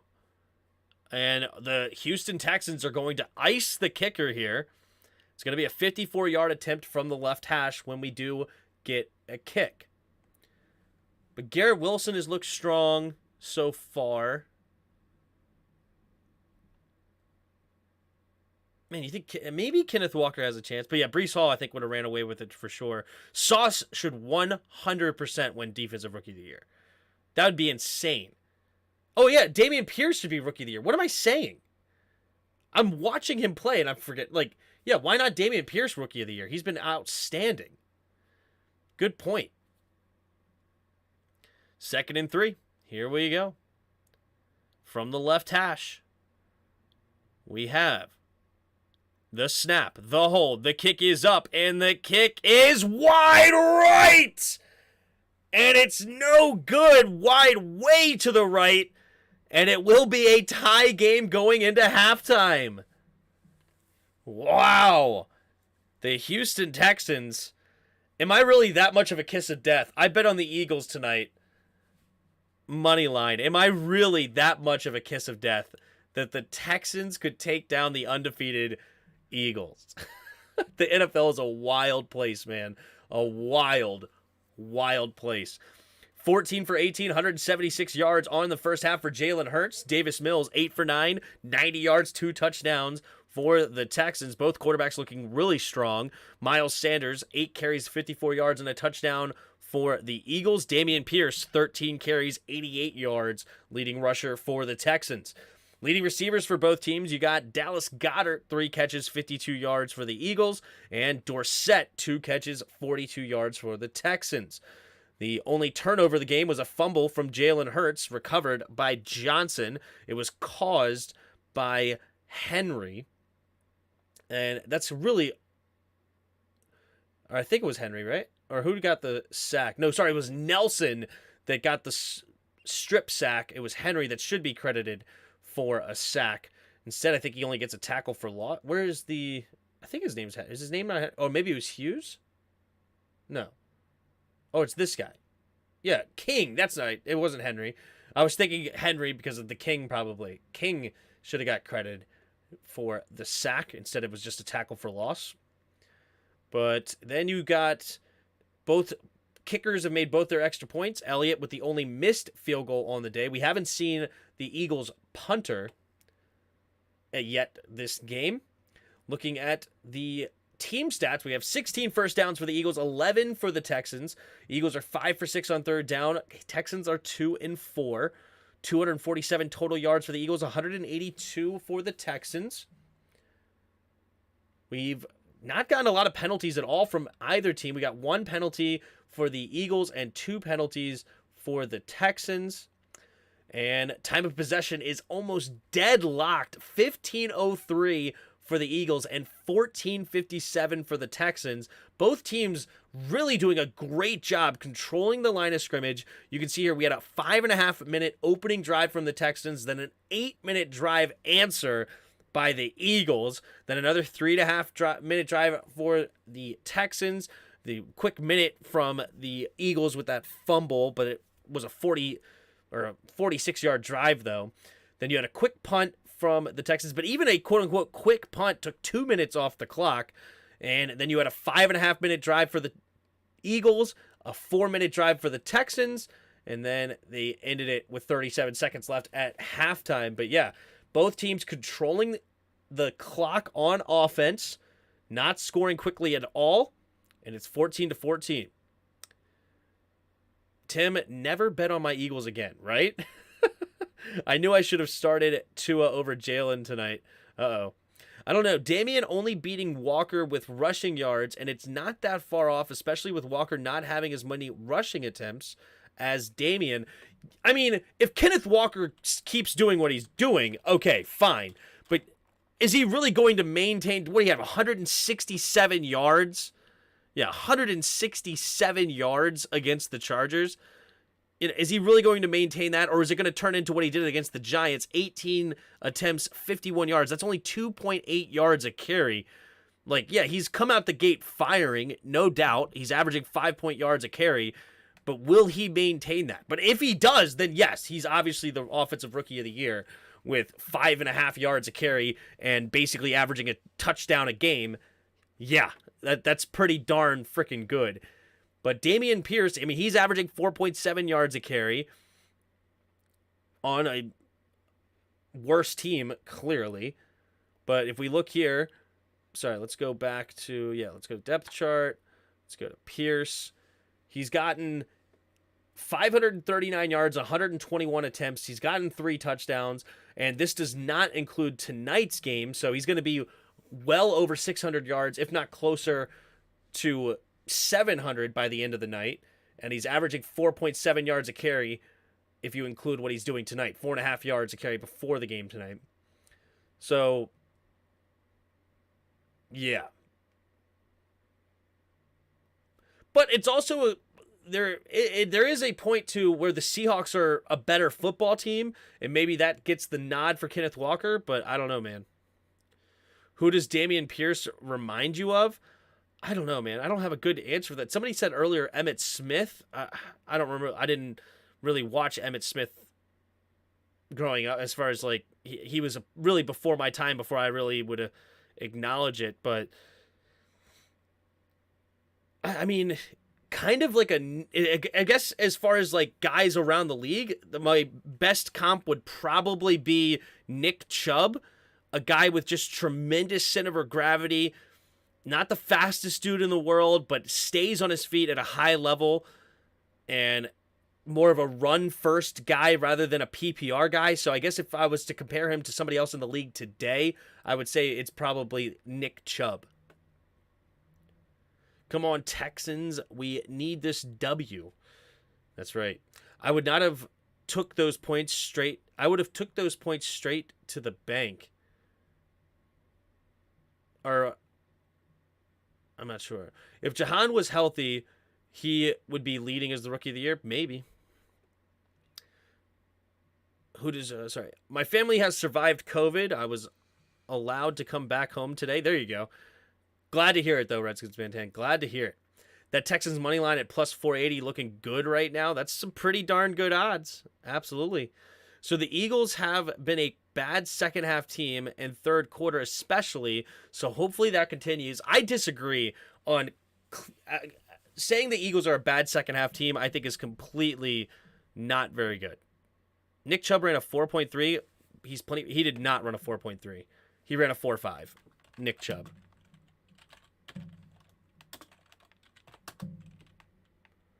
Nick Chubb runs a 4.52. Nick Chubb did not run a 4.3.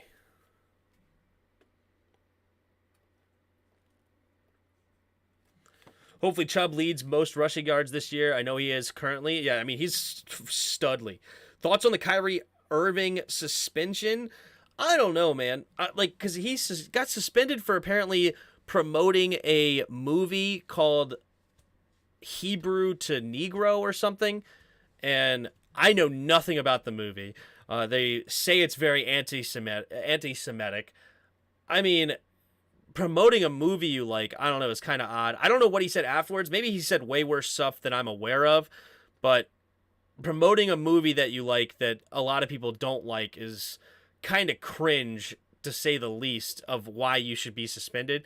Maybe he said way worse things that I'm not aware of. If you give me more credit, maybe, or not credit, but more information that I'm not aware of. But it seems to me kind of odd to suspend him for that. But I know he's been giving a lot of crap to the Nets. So maybe the Nets are just fed up with all of his off-the-field shenanigans. I mean, Kyrie Irving is definitely a special breed of human being. He's the definition of a dude that, dances to the beat of his own drum. So, yeah, I don't know, man. Let's go Texans, says Just No. I know we got the Texans fan in the house. What's up, man? Megan Thee Stallion. Oh, is she going to be the halftime show? Megan Thee Stallion.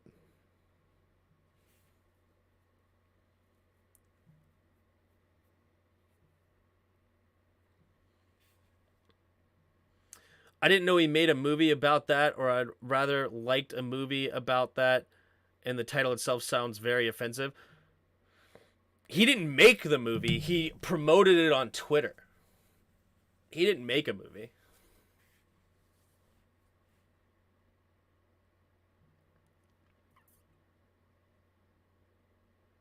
Yeah, or rather liked a movie about that. Yeah, he did. He liked it, and the title itself sounds very offensive. Yeah, I think it's about like how black people are the real Jews or something, like based on direct book series of the same name, a 3+ hour effort to quote unquote prove the black Hebrew Israelites' belief that certain people of color, including black Americans, are the true descendants of the biblical Israelites. So the film promotes beliefs commonly found among anti-Semitic and extremist factions of the black Hebrew Israelite movement, including claims that the modern Jews are imposters who stole the religious heritage of black people and have engaged in a cover-up to prevent black people from knowing their quote-unquote true identity. I mean, I'm no historian, but that is not my recollection of history. They have been horrible second half team pro. First quarter, too. Their head coach emphasized it 2 weeks ago. And last game, their first good game in the second half this isn't my assessment.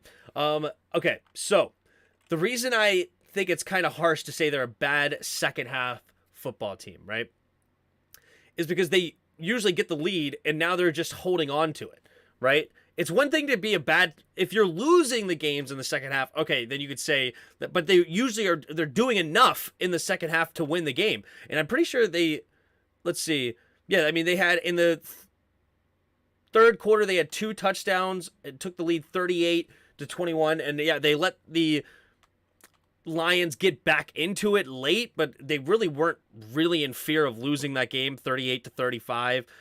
But they still scored 2 touchdowns in the second half, and they took their foot off the gas. So, but they didn't lose the game. Minnesota, they completely took their foot off the gas. Minnesota couldn't do anything in the second half. Same thing with Washington, right? Like, it's not like they're in the second half and they're starting to really lose games. It's just they're not scoring a whole bunch in the second half. That's why they're saying they're not, they're not a second half team. But, I mean, they had 10 points in the fourth quarter against the Jaguars to ice the game out. Obviously, 3 touchdowns in the second quarter is definitely big, right? Like, I mean, yeah, comparing them to their first half, they're not a very good second half team, but they're not really, like, horrible either, if that makes sense. Like, it's kind of a thing to say, or kind of a weird thing to me to say that, like, oh, they're just a terrible second half team and they may lose it here. Like, in a tie game right now, I think we're going to see the Eagles be a pretty darn good second half team because they need it and they're going to actually put their foot on the gas here and continue to win.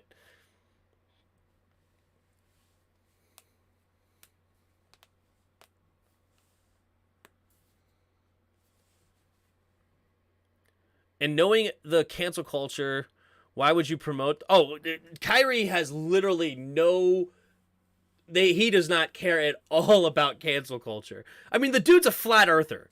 He literally believes the earth is flat. Like, the fact that he believes this black Hebrew Israelite stuff is not surprising one bit. Like, he's a weird dude. Like, I'm not making this up, right? I'm pretty sure Kyrie Irving is a flat earther. Flat earth. Kyrie doesn't know if the earth is round or flat. He's agnostic on the idea if the earth is round or flat. It's like, okay.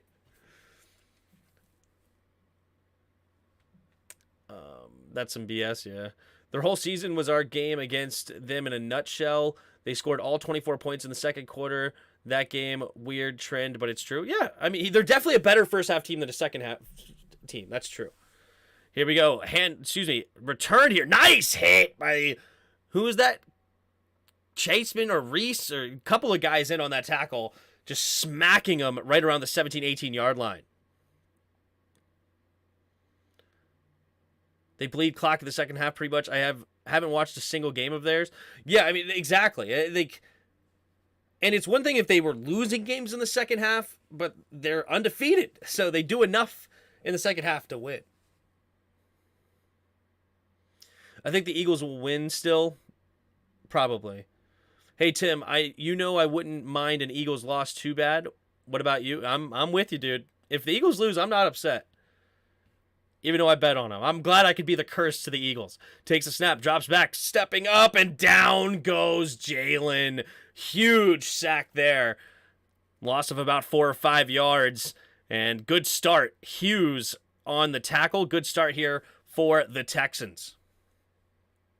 Yeah, I can see that side of the coin, of course. We'll see if there's any truth to what their coach is hinting at today. Is a good marker for that for sure. Yeah, exactly. I mean, if they end up losing this game, all right, stamp it. They're a bad second half team. But the fact that they haven't lost yet is kind of a bit excessive to say they're terrible in the second half. 2 receivers to each side. Hurts in the shotgun, takes the snap. Handoff to the left side is Sanders, and Sanders will make a nice run here, getting all of those yards back and more. Gains about 11 or 12 on the play, setting up a much more third and manageable. Bryce Gotai. What religion? Called the Black Hebrew Israelites? Is that what you're talking about? Yeah, that's what Kyrie is kind of supporting with that stuff. I mean, he's an interesting guy, man. But there's people all over the sports world that you got to take what they believe with a grain of salt. They're not the brightest bulbs. Takes a snap. And another sack from Hughes. Two sacks on this drive by the same player, Hughes. And now Jalen has been sacked 4 times tonight. I will not let the ESPN stat tracker lie to you. He's been sacked 4 times tonight. And way to go, Houston, and now force a punt.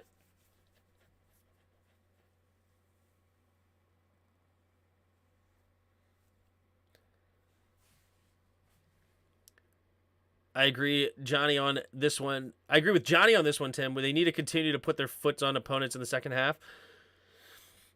The punt tackled, not much there coming from Houston. In the second half, in the Vikings game, the Vikings had plenty of opportunities to win, but they couldn't. Yeah, exactly. Texans helmets are fire. Wow. You like those bright red helmets there, Bod? What's up, Bod? How you doing tonight? I watch App State and Coastal Carolina. I figure the Eagles-Texans game would be bad. So far, it's been a good game, man. So Kyrie Irving gets suspended for saying Jews are black, but gay men call themselves women, and nothing happens. First of all, you don't have to be gay to call yourself a woman. You could be a man who's a woman that likes women. So, yeah, it's 2022. You can be whatever you want, right? So yeah, don't just assume they're gay calling themselves women. They could be, well, I don't know. They're actually not gay. They're lesbian in that sense. I don't know. There's a lot of stuff, man. You got to catch up with the times. There's like 60 4,000 genders, you know, it's all good, man. It's all good. And we got a holding call by Brevin Jordan here. Loss of 10 on the play. Magic beat Warriors in the NBA? Really? Wow.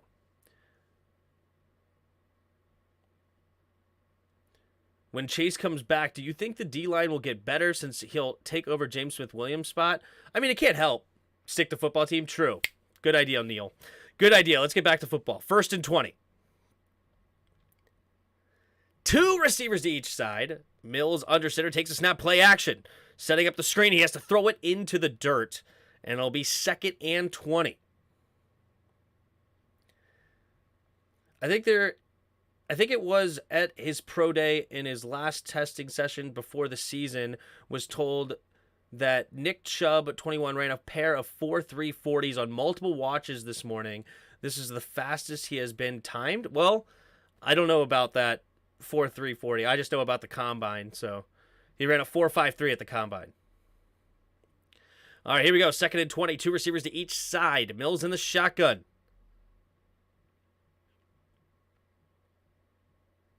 Takes a snap. Handoff up the middle for Pierce, and he's going to get hit in the backfield. Nice play there by Josh Sweat. And it'll bring up 3rd and 10. Are you going for the upset tonight, Tim? I do technically have a dog in the fight. I bet on the Eagles, but if the Eagles lose, I don't care. You know, it's when I do play-by-plays, it is what it is, man. It's the football geek in me that has to be right. I feel that, Commando. Here we go. Chris Moore in motion. Left, right. 3 receivers to the right now. 3rd and 22. Takes a snap. Handoff. Setting up the screen to Moore. And Moore will get a gain of about 8 maybe to the 31, 32-yard line. And that will force the punt. That holding penalty really holding back the Texans.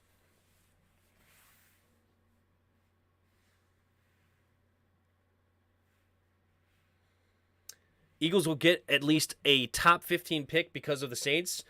Maybe. I wouldn't say at least. The Saints could come back and sneak out a win in the NFC South. That NFC South is wide open. The leader right now is the Falcons at 4-4. The Saints are 3-5. So they're only 1 game out, and this will be a touchback on the punt. Eagles will start on their own 20. But Atlanta only being 4-4, Saints 3-5. They could easily sneak in to the playoffs as the 4th seed, and then at that point, it would be a top 20 pick. If that, an outside of the top 20.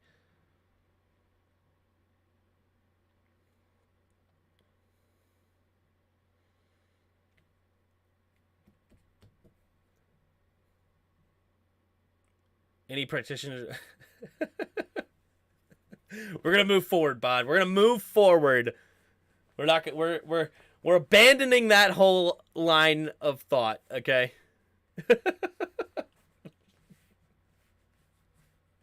We're gonna move on. I like what Neil said. Stick to football, Tim. That's a good idea. That's a good idea.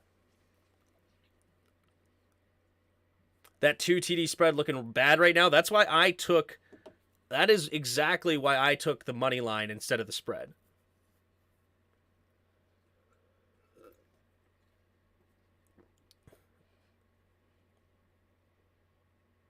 Come on, I got in that conversation late. It's okay, bud. I don't hate you. You're good. We're good. Let's just move forward. The NFC East all had the easiest schedules going into the season. Arguably, the dominance is a fraud to be exposed at any moment. Honestly, I don't disagree with that. The only thing I would say is I do believe that the Eagles are a really good football team. I think the Giants are definitely a bit overrated, which is why I took the Seahawks in their last game. And Dallas, I think, should finish 2. I think the Giants will start to fall off, though. They're really well coached, winning games that were probably a little bit out of their league. And I think they're going to slow down a bit in the second half of the year. But I do agree that the NFC East is definitely a inflated division right now, considering the games that they have played.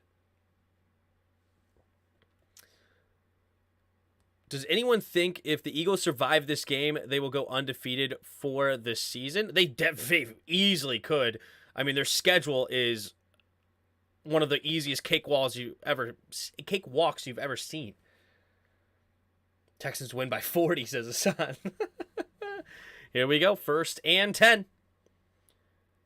Hurts puts Pascal in motion. Under center, Miles Sanders, the single back, takes a snap on the counter, handoff up the middle. Now it cuts to the right, and Sanders will get a gain of at least 9, maybe 10, depending on the spot.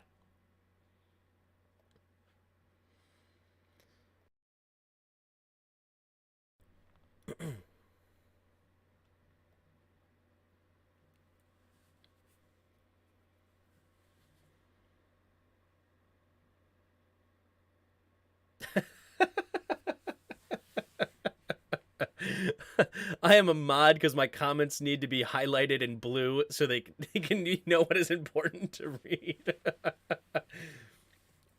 How is that guy a mod? He's a long-time chatter, man. Long-time chatter. Bod's a good dude. Bod is a good dude. It was my fault. I went there. It's my fault. Or somebody else went there first. So, my fault. We'll stick to the football from here on out.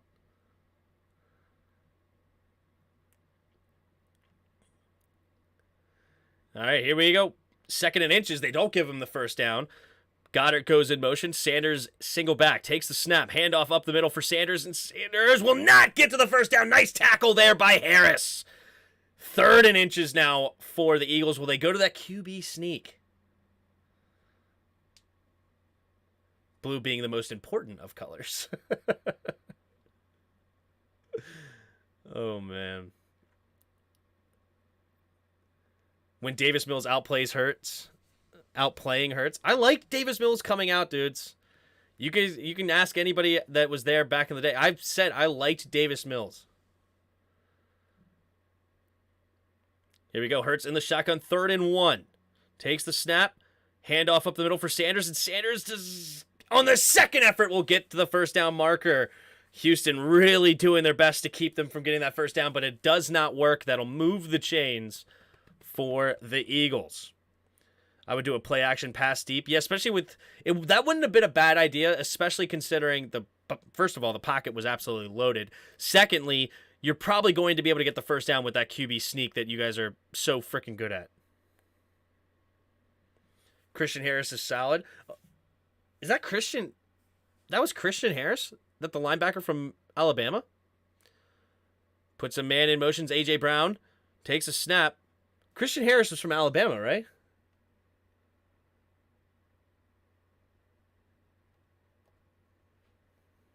Yeah, Christian Harris, Alabama, 3rd round pick. You know what? Christian Harris, 3rd round pick this year. Oh, wait, hold on. I'm getting I knew he was from Alabama, but I was thinking of a different Alabama linebacker that was drafted in 2021. Gosh, why can't I think of his name? It's drawing a blank. But okay, Christian Harris, linebacker. Why couldn't we have gotten the player for William Jackson? It's because we're lucky to get anything from William Jackson to offload some of that cap space. Nobody really was interested in trading for him. That's why we could all get a swap of picks. Tim did want Davis Mills in the draft. You can check the draft live. Yep. Now I've been properly introduced to today's new viewers. Make sure to like and subscribe. That's right. What up, Gurry? Way to do the show alone better. Thanks, Gary. Appreciate the kind words there. What are you doing up this late? You're up at 10 o'clock? Would you take a nap today? Thanks for stopping by, Gary. Make sure you hit that like button. Gary's my boss and uncle, by the way. Very excited to see our draft class evolve and develop. It's way late, yeah. I'm not an Eagles fan, just have a lot of Eagles on my fantasy team. I found you because I got Scurry on my team. There you go. Are you a Washington fan? Who's your team there, Chris? Harris was the guy I didn't want because he has serious problems with pass pro. Fair enough. I didn't have a strong opinion on Harris one way or the other. Best boss and uncle. True. Very true. pin message. We'll pin that one at the top. I'm wearing the Metro Concrete Scanning there shirt, Gary. Decided to rep it. You going to pay me for advertisement? Oh, wait. You pay me to live. Never mind. You pay me to work.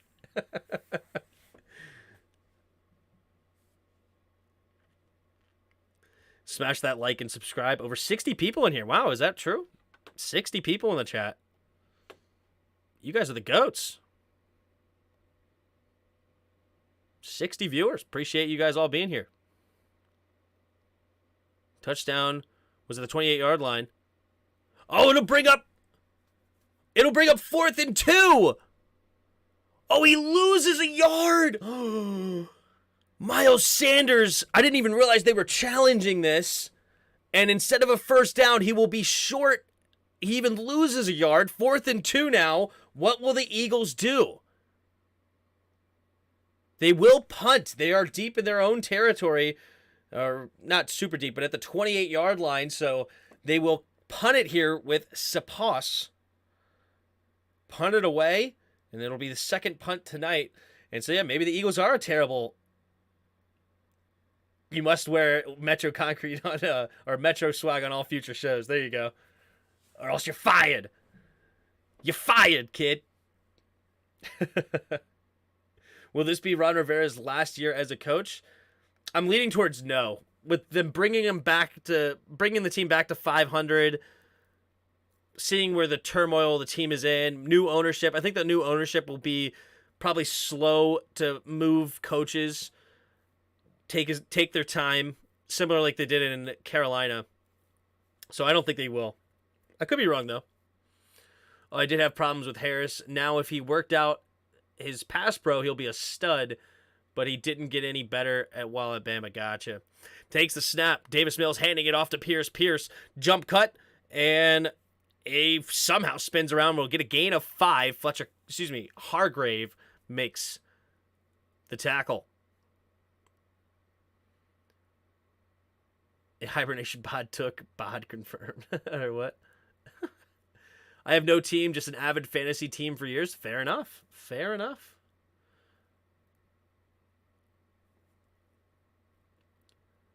Will this be Ron Rivera last year as coach?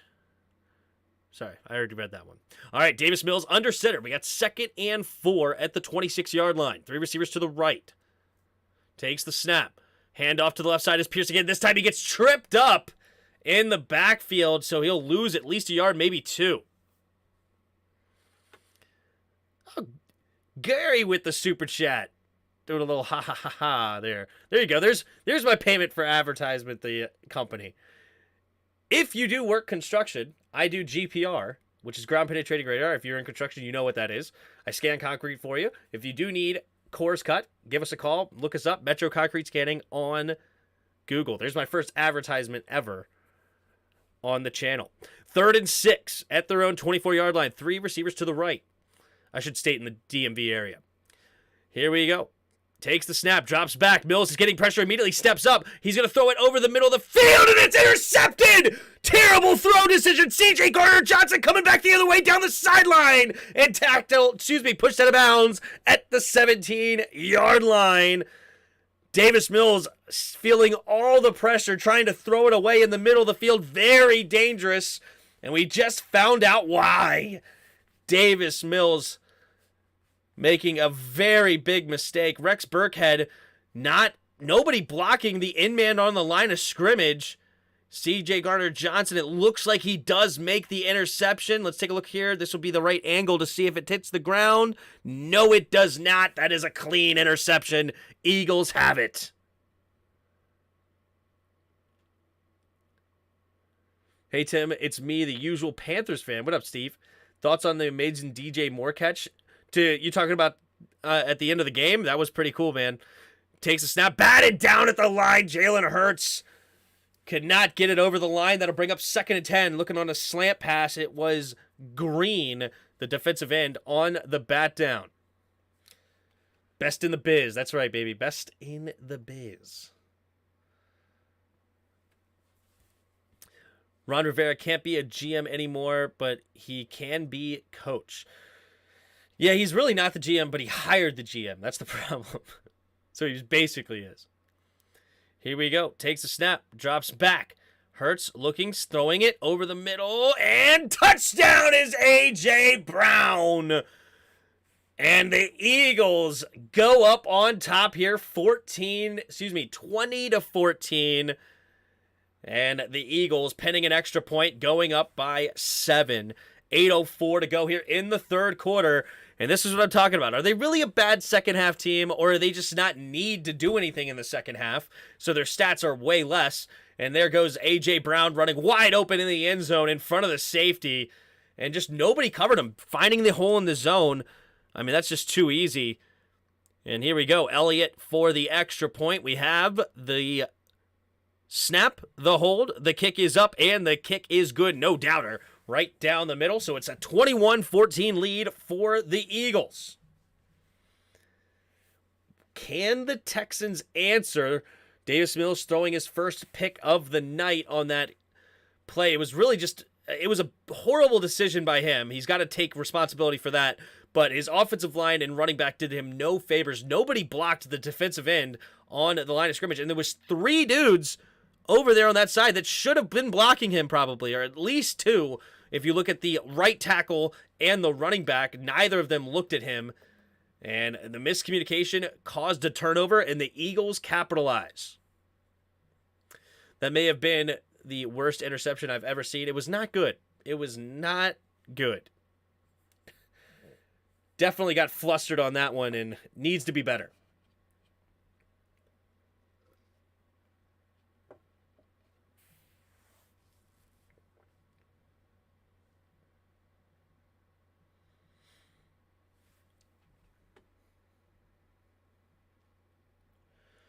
Alrighty. What are we looking at? We got 62 viewers in the chat. If you haven't already, hit that like button and subscribe. I know we had 1 new subscriber earlier. Did we get a second one? I saw that we had a notification too. What was the notification? Oh, that was the super chat. Sweet. Okay, so the super chat popped up when somebody donated, so that's good. Thanks for that. No new subscribers yet tonight. Or we had 1 earlier, but no more, which is fine.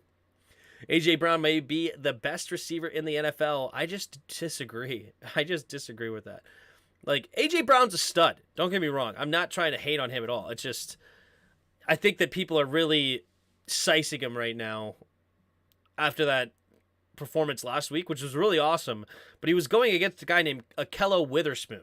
How many people have heard of him? I hadn't before.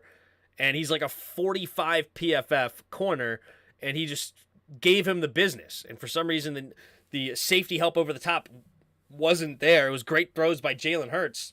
Minka was just getting there too late. And easy tugs.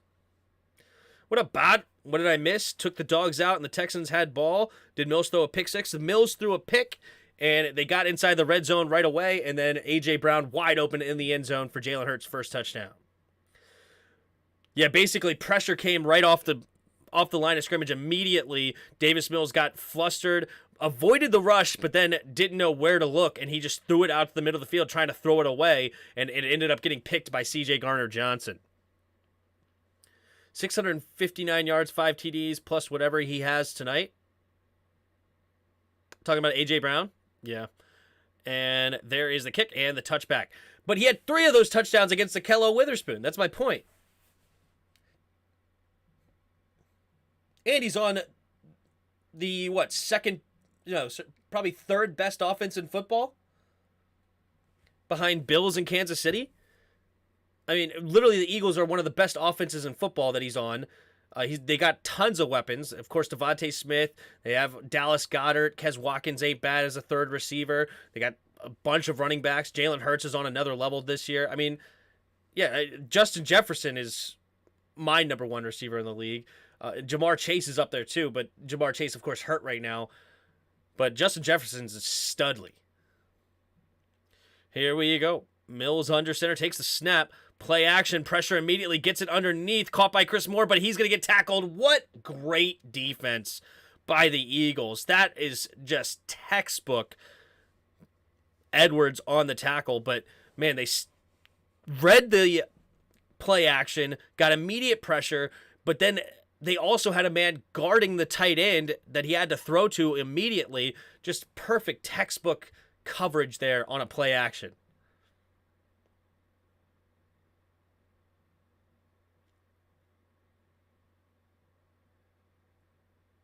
Here we go. Man in motion, Moore. 3 receivers to the left.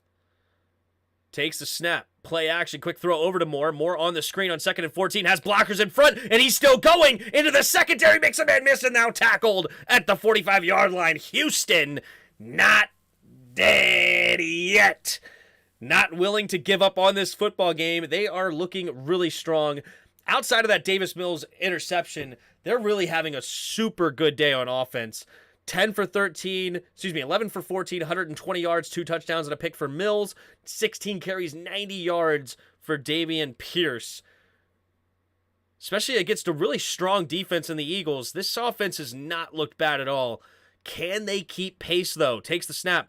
Handoff to the left side is Pierce. Pierce hesitates, gets it on the second attempt. A gain of about 2, maybe 3. Not sure what you're talking about, Hassan. Turner doesn't do the bubble screens. Play calling is in Scott Turner form. The offenses look strong for both teams. I don't think Scott Turner has been in this game at all.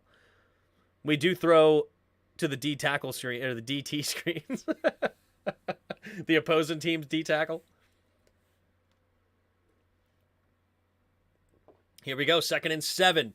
2 receivers to each side. Mills in the shotgun. Takes the snap. Handoff up the middle for Pierce, and Pierce will make a man truck stick. First down. Gains about 10, maybe 11. Dameon Pierce getting over 100 yards on the night. And Dameon Pierce making his stamp on this game. Now, Tyreek is easily number 1 this year. There's no debate. Tyreek is a special weapon. But if we're talking about who's the number 1 actual receiver, I would go JJ.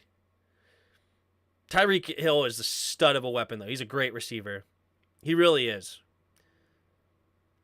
Pierce is a dude now. Yeah, he is. Dameon Pierce is a stud. It's so hard to bring this kid down.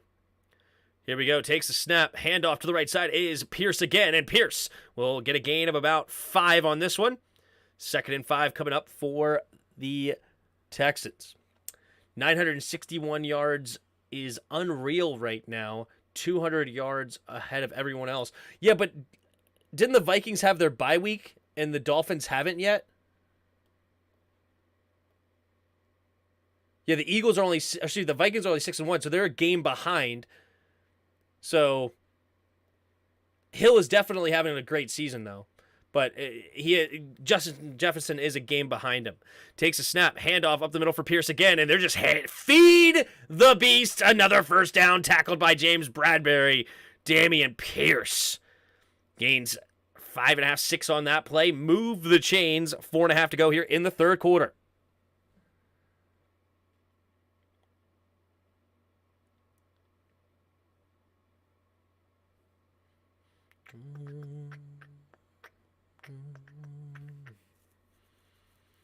And doesn't JJ have over 700 yards? Something like that. 1st and 10. Puts a man in motion, takes a snap again, handoff to Pierce. Pierce, another nice hole. This offensive line is giving him some holes to run through. Gain of 8. Dameon Pierce being fed right now. We're only in the we're still 4 minutes away from the end of the third quarter, and he's already got 21 carries on the night. 41 missed tackles on rush attempts. 2nd most, Nick Chubb. See, hey, there's the comp. Nick Chubb and Dameon Pierce. I don't know how many other people is compared to him, but yeah, he had 2 straight 150-yard games. Yeah, dude, JJ's no joke. Here we go. Takes a snap. Handoff up the middle here, and nice run there by Burkhead. Dameon Pierce finally going to the bench for a breather, but it's still another 8, 9-yard. No, was that Philip Lindsay? Was that Burkhead or Lindsay?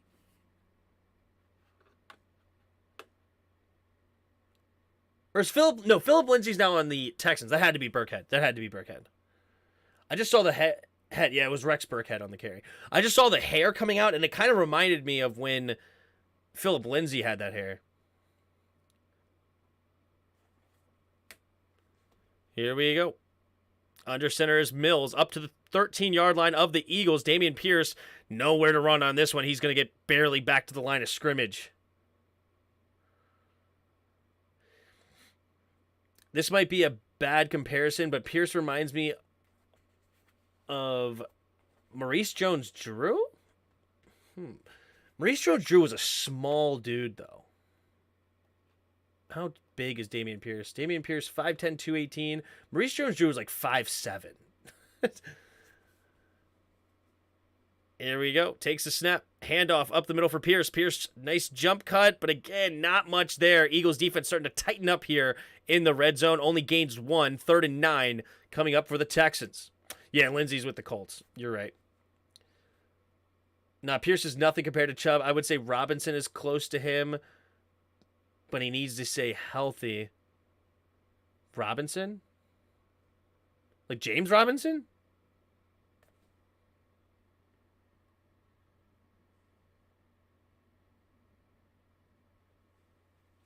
I think Dameon Pierce and Nick Chubb is a pretty decent comparison.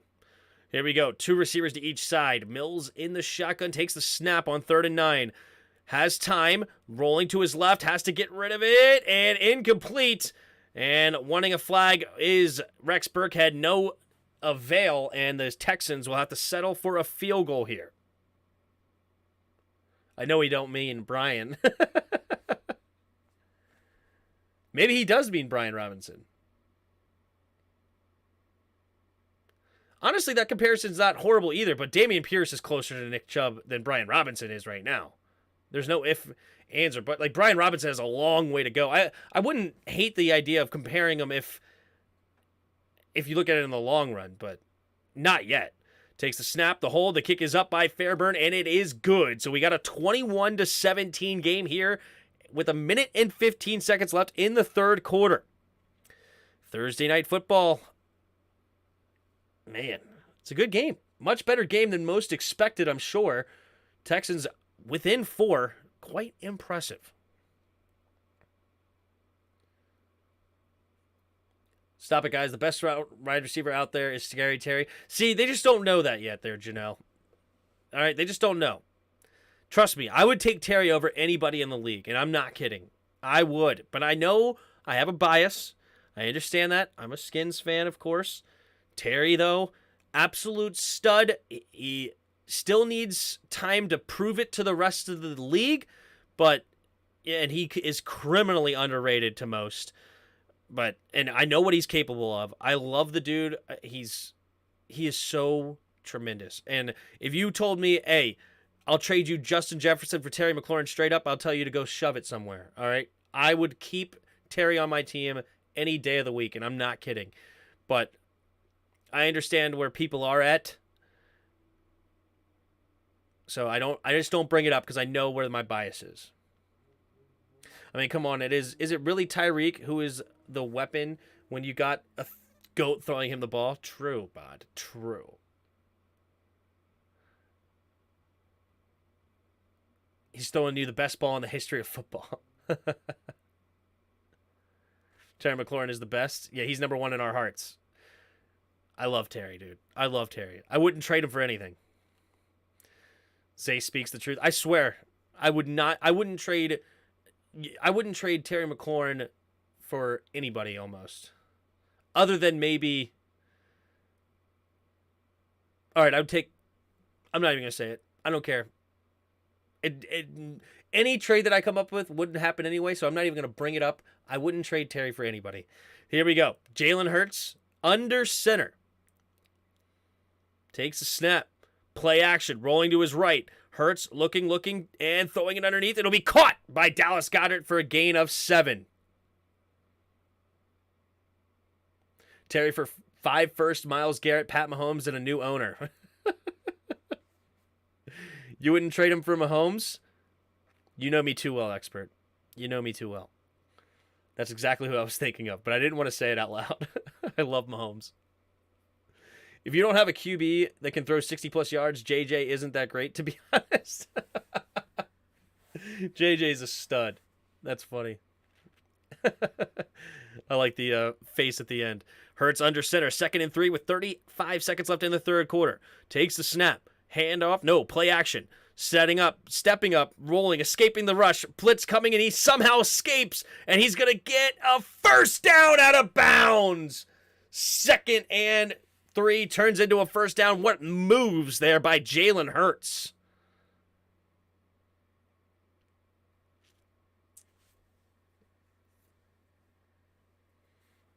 I give you a real trade proposal. Mac Jones for Terry. If Zappy takes over the job, how about that? You're insane.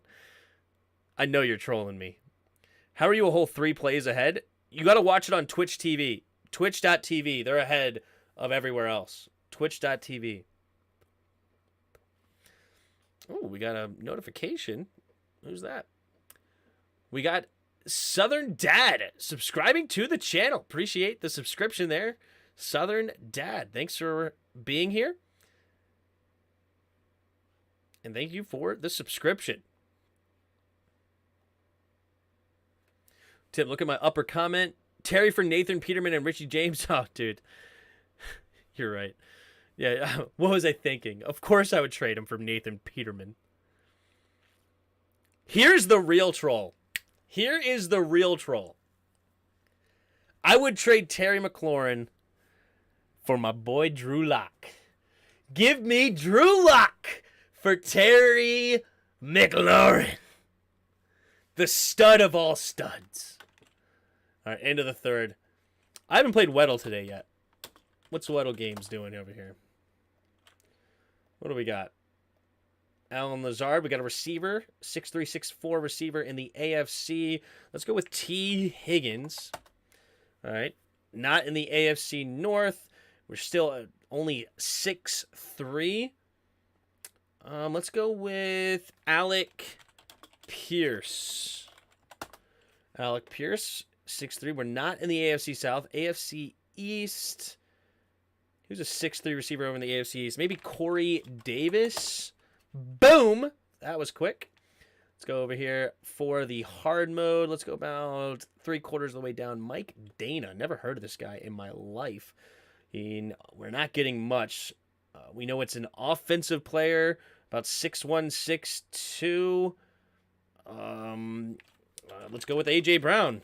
I guess let's just go with A.J. Brown. We do not have a receiver. We're not in the NFC East. We are somewhere between numbers 11 and 51. I guess let's go with the running back here. Let's go with Brian Robinson. Brian Robinson. All right. We do have a 6'1" running back. Oh, wait. I knew we weren't in the NFC East. I should have known that. It's younger than 23. Let's see. He's higher than number 11.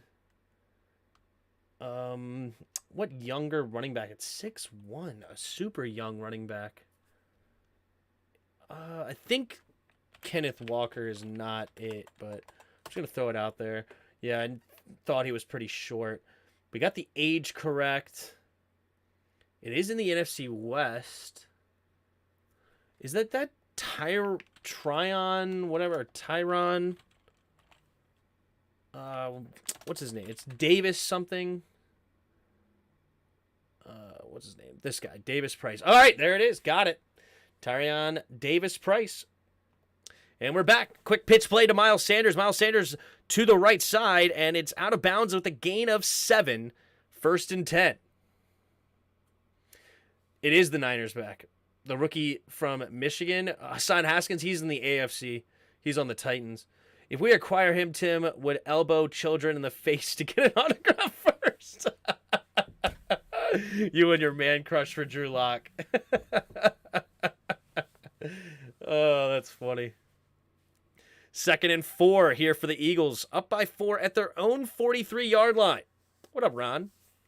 Takes a snap. Ooh, wasn't expecting it. Hurts. Quick throw over to the right side, and it's caught by Goddard. Up to the 41-yard line of the Texans. 1st down, Eagles. Dameon Pierce is a 4th-round pick, and he looks crazy good. I'm with you, Ja. This is why I don't draft running backs early, man. This is why I don't like to draft running backs early.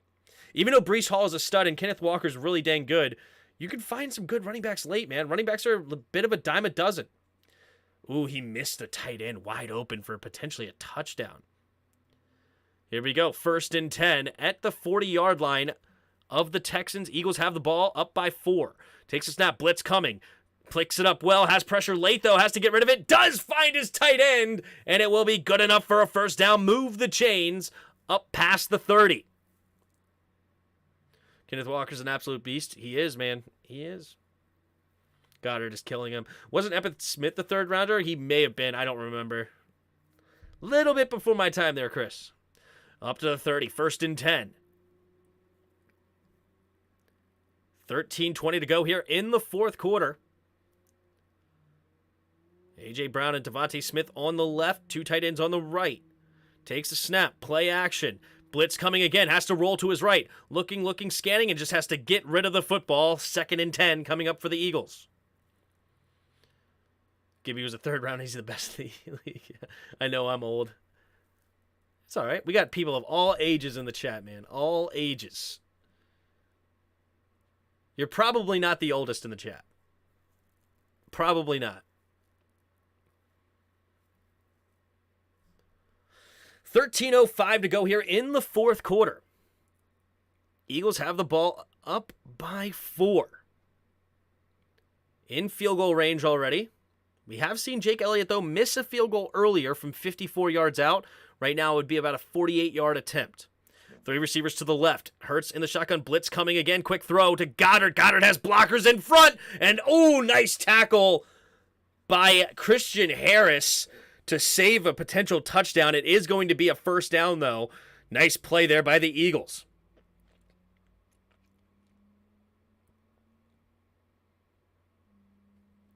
Hurts in the shotgun.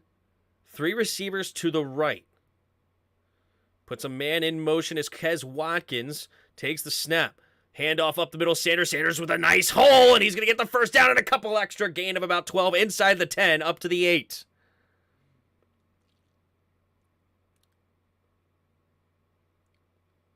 The English offense mix. It looks so easy. Is it the scheme or Jalen Hurts is really this good? Jalen Hurts has been phenomenal. I'm not going to hate on Jalen Hurts at all, but the scheme is obviously fit perfectly for him as well. Takes a snap, handoff to Sanders, and Sanders breaks a couple of tackles inside the 5 up to around the 4. I'm all ages. I live life in a non-linear manner. The joys of being in the 4th dimensional being. I am the oldest at 51. Well, my grandmother is usually in the chat, and she is 77. So there's the oldest one at least. But that's my grandmother. Like, I guess if you don't count grandmother, I'm pretty sure Roger is in his 60s, I think, or maybe late 50s. Roger Smith he's up there, I think, if I remember correctly. I think he told me his age, but I could be wrong. Here we go. Hurts in the shotgun. Goddard, slight motion, but stays on the left side. Hurts takes the snap. Play action. Hurts is going to find a wide open Dallas Goedert for a touchdown. That is just a beautifully well done design play. They've been just destroying them in the run game this second half, and the Titans are overselling on the run. The Texans, not the Titans. The Texans are overselling on the run. They play action it, motion the tight end out to the flat. Just beautifully well done, fooling the defense. Easy touchdown. Oh, that's just really good offense. I respect the crap out of that play. Oh, man. Really, really good. Here we go. Oh, we get a little bit of either a false start or a neutral zone infraction. Not sure what it is. I was born in 1970, and Roger's like 2 years older than me, so what would that put you? 1970 would be 52. Okay, so he's only 54. Okay.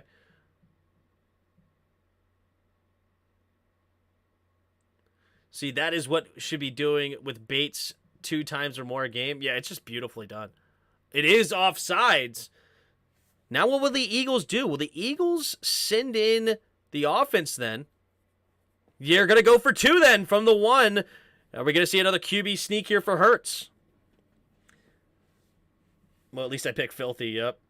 But Turner is a nebbish.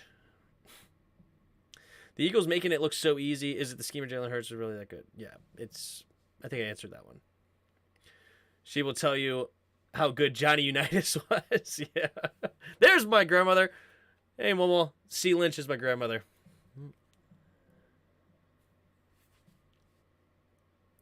Here we go. Heavy formation.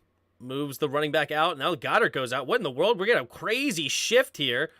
Gets set, and now they're going to go for the QB sneak, and it's easy. That was a wild formation. The 2-point try is good. The Eagles go up by 12 here in the fourth quarter. And I told you, calling them a bad second half team is not very fair, considering you got to think of the whole picture, man. And when they're in a close game, here they are just putting the screws on a bad team. He might be older than that, Tim. He told me how old he was, but I was only paying attention to myself at the time. I couldn't remember. Maybe I think he's around 60. I'm jealous of some of you guys got to see Super Bowls. True. Yeah, my grandmother had Super Bowl parties back in the day. Could you imagine? Super Bowl party for Washington. What was the line on this game? The line on this game was 13.5. So Texans are on the verge of allowing a late thing here. He's like 56 or 57 last time I remember. Something like that. I don't remember. Right around 60 somewhere. So 57 would be about right. He's got to be one of the older ones. But he probably isn't the oldest if I remember correctly. I'm pretty sure somebody else said they were in their 70s once. I saw all 3 Super Bowls, and that heartbreaking Super Bowl loss, I've hated the Raiders ever since. True. The Texans got more moral victories than actual victories. True. You know, Davis Mills, I think, has looked pretty solid. You know, you take away, of course, that interception was bad, but really it was the offensive line that caused that. I mean, I don't want to take complete responsibility away from him. Don't get me wrong. That throw was unacceptable, cannot happen. But it is also a complete miscommunication on that offensive line. F that Madden guy.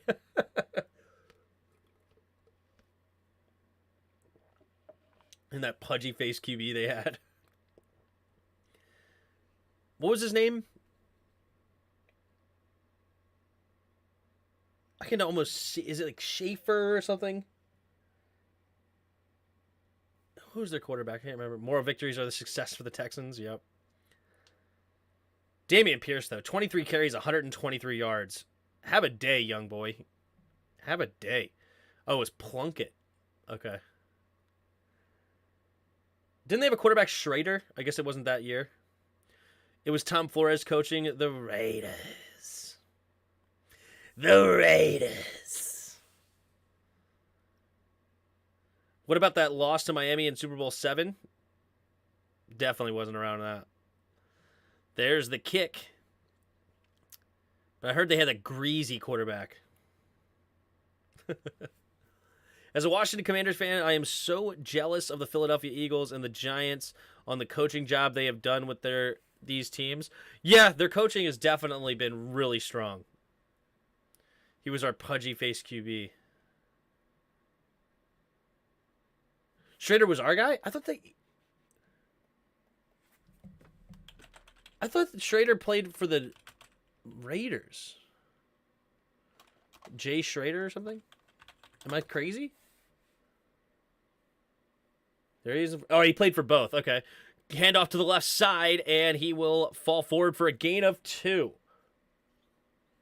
He played for both. Okay, so he played for Washington originally, 84 to 87, and then he played for the Raiders in 82 to 92. Okay.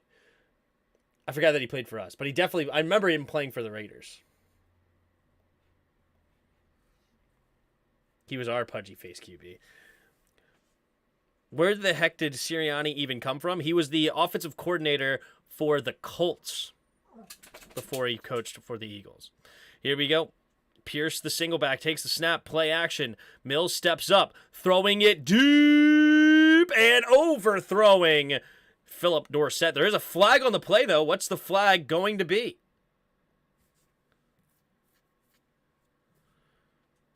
is who Williams sat down to win our Super Bowl.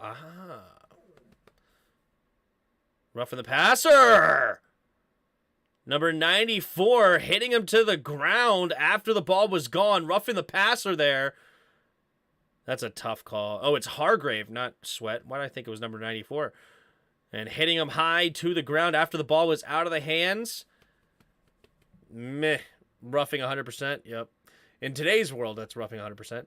That's why if you fire run, we can have a really good team with the right coaching. The Eagles guy is just in his second year. True. True. That's why I want Ben Johnson from the Lions. Here we go. We got a man in motion. Offset I formation to the right. Takes the snap. Handoff to the right side is Pierce. Pierce slips the first tackle. Gets in, stiff arm in a man, and he'll get a gain of about 4.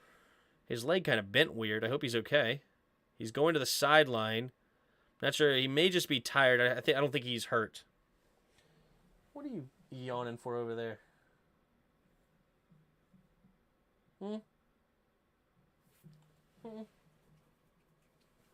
Good girl. Dameon Pierce is the only bright spot for the Texans. We beat the Raiders in the regular season game. True. Antoinette. Thanks for being here, Antoinette. Here we go.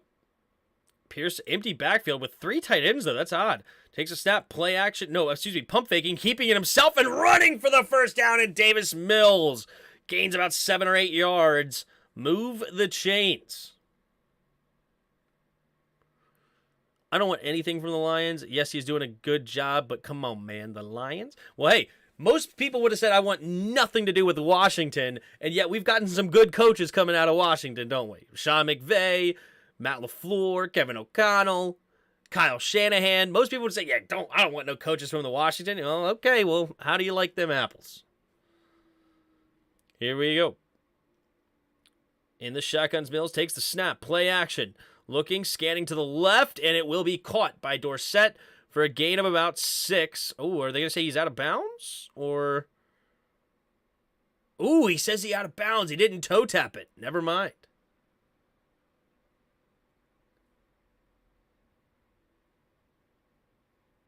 Three tight ends isn't weird when it's a design QB run. Fair enough.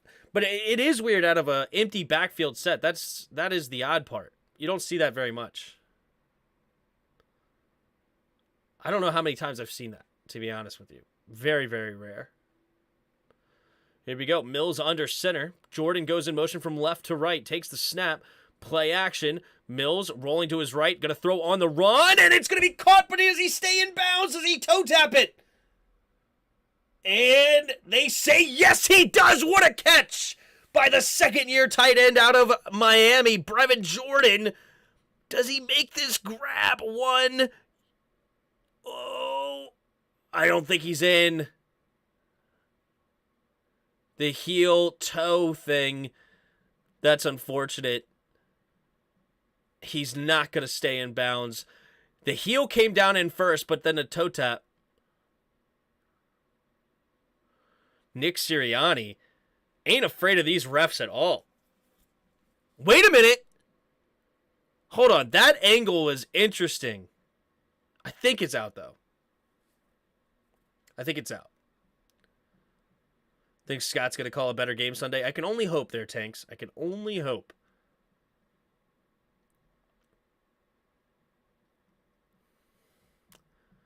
You can just go by the Lions stats because they're misleading. So, no, I watched the film from the Lions before our game and against us, and I really like what they do on offense.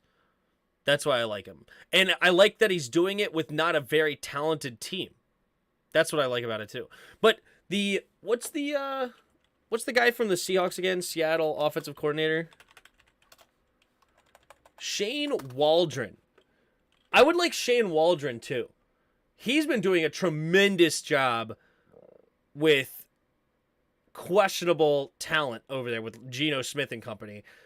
And coming from Pete Carroll, this guy has a long, extensive list as a coaching. Jeez, he's been all over the map. Literally coast to coast. I mean, he's been to UMass on the East Coast all the way to Seattle on the West Coast, so he's been all over the place.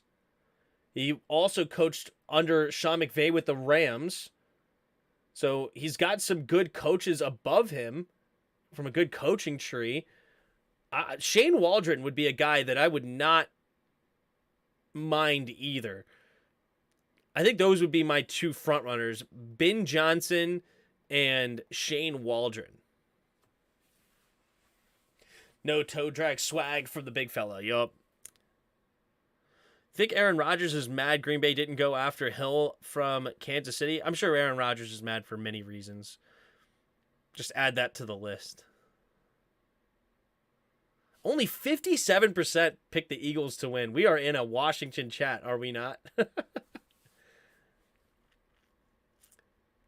Who's the Bills OC, though? That dude is a winner. Give me that. See, I don't want... It's Ken Dorsey. The thing is I don't want Ken Dorsey because he's got so much talent around him. Like, Ken Dorsey's maybe interesting because he, quote-unquote, helped fix, as a quarterback's coach, Josh Allen. So maybe you have an argument there. But it's dangerous to me to pick him because... like, they have so much talent over there in Buffalo. That's what's scary to me, right? Like, when you pick a guy that's like... yeah, that was definitely out of bounds, by the way.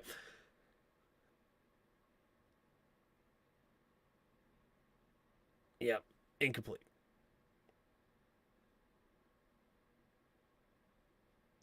Was the African American start the QB in the Super Bowl? Was he the first one to start? I know he was the first one to win, but was he the first to start, too? You might be right. We have talent as well. It's just being mismanaged. Well, my thing is when you have a guy as talented as it's like it's the same reason why Adam Gase got so many chances as a coaching job. It's because of what he did in Indianapolis with Peyton Manning. But to me, that doesn't even count. Like, you have one of the best quarterbacks ever on your team. Like, you're really just living off of that. That's why I would rather take guys that have done things with dudes that are not as talented, a la Jared Goff, a la Geno Smith, which is why I give them a little bit more credit than the other ones. Yep, the receiver did not get both feet in bounds, so that will be a incomplete pass setting up 3rd and 10. Ja the Element with a super chat. Thank you so much for the donation. No note, but I appreciate the $4.99 super chat there from Ja the Element Official. You come to Washington to be a coordinator, then you go on to be great as an offensive coach elsewhere. Yep. I miss Dotson. Hope he heals me too. That was enough time for Pierce to catch his breath. True. What up, Andrew? 3 receivers to the right. Davis Mills in the shotgun. Takes the snap, drops back, play action. Looking, stepping up, and down goes Mills. The pressure gets there. Tried to step up. Could not get away from the sack. Kenyon Green getting pushed back there by Cox, I believe it was. Or no, was it Cox or Hargrave? One of the two. I think it was Hargrave. Hargrave coming on that right side. Man, I've been calling Hargrave everybody but Hargrave today. What a freaking move there. Hargrave just beating up on the rookie, Kenyon Green. Whew. Just getting shoved back into the backfield. But I've called him Sweat, I've called him Cox, I've called him all sorts of things, not Hargrave.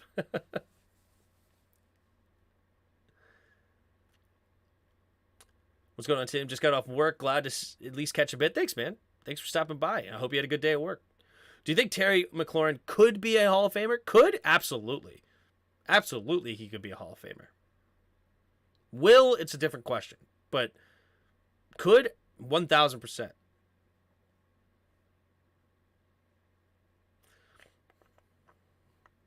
But Washington has to win, man. Like, I don't know. He doesn't have the resume anywhere near to be a Hall of Famer yet, though. Imagine the year Terry would have with, say, a Rodgers throwing to him the ball on a team with no greater weapon. Yeah, he would have some tough, man. First, the team has to be solid before the season is over. I don't want anyone in the current administration making a coaching hire. Give me a new blood from top to bottom in the management realm. I'm with you, Justin. I 1,000% agree. I loved Terry at Ohio State and love seeing him ball out. Wish he was with my Pats or Rams. Yeah, I knew nothing about him when we drafted him, and it was like sold that he was supposed to be a special teamer, but I liked the speed coming out at a 4.35, and I'm like, all right, well, we'll see what he can be. And then he came out of the gate just absolutely studly. So Terry would get 200 yards a game if he was with Green Bay, probably. Probably not, but probably at the same time. Probably not, and probably at the exact same time. Honestly, I guess that's what... No, never mind.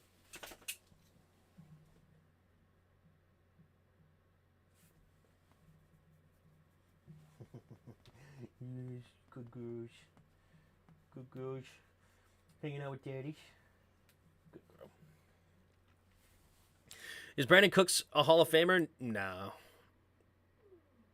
Just trying to support you, bro. Thanks for streaming. Go Commanders. Thanks, man. Thanks for being here. Makes it a lot more interesting when I got people to respond to in the chat. You know what I'm saying? You feel me? Ja feel. But 65 of you in the chat. We're 1 like away from 50 likes. If you haven't already, hit that like button. Also, if you're new, subscribe to the channel. I know we got another subscriber, at least 2 subscribers on the night. Ooh, we got 5 new subscribers tonight. Nice. Slowly growing the channel. Rodgers would throw him the ball 15 times a game at least. I'm in and out. Thanks, Neil. Wasn't he the wide receiver at Ohio State that Haskins threw to all the time? It made Haskins look like a Hall of Famer. Yeah, he was there with Haskins, and he was all... Because Haskins and him were drafted the same year. Also, Paris Campbell was really good at Ohio State. And I think they had one other dude... They had another receiver, too. He had 3 really good receivers, if I remember right. Takes a snap, handoff up the middle. Nowhere to go, and Sanders gets eaten alive there. Loss of 2 on the play. 8 minutes to go here in the 4th quarter. Eagles up by 12, and it's time to just turn the screws here and see if they can't ice this game out. Is Michael Thomas a Hall of Famer? Probably not. Dimes got me the 50th like. Appreciate you, brother. Do you think we'll ever find that guy in Washington? Yeah, I mean, who knows? It could happen when you least expect it. Hurts in the shotgun. 2 receivers to each side. Takes a snap. Play action. Pressure coming! And somehow Hurts stays on his feet, but he is going to get sacked anyway. Loss of 5 or 6 on the play, and they are deep in their own territory. No, I meant it was Michael Thomas at Ohio State with Haskins was there. I don't think so. I don't think it was Michael Thomas because Michael Thomas was drafted before that, and Haskins only played 1 year. Michael Thomas, I'm pretty sure, was drafted the year, at least a couple years before, honestly. Yeah, he was drafted in 2016. Terry wasn't drafted until 2019. Noah Brown, I think it was with Haskins. Maybe. You might be right, but I don't think that was the guy I was thinking of. 2 receivers to each side. Takes a snap, handoff up the middle there for Gainwell, and Gainwell will get what he can, but still that'll bring up 4th down, forcing the punt. Terrible job protecting Hurts tonight. Protecting Hurts. Yeah, he's been sacked 5 times tonight. Did they not count that as a sack? No, okay, they did count that one as a sack. Okay. So, yeah, he's been sacked 5 times tonight because for some reason they didn't count an earlier one as a sack. Is OBJ a future Hall of Famer? That's a tough one. That is tough. Man. Sapas takes a snap. There's the kick. And it will be fair caught at around the 39-yard line there by King. Uh-oh. We got some skipping here on the stream, but we're good. OBJ's in the Hall of Fame, very good. Yeah, he was like, he's like a gasoline fire, like super bright when he first came onto the scene. Just huge guy. And then he fizzled out, right? Like, he hasn't been the same for, like, the last 4 or 5 years. I don't think you could put OBJ in the Hall of Fame. I really don't think so.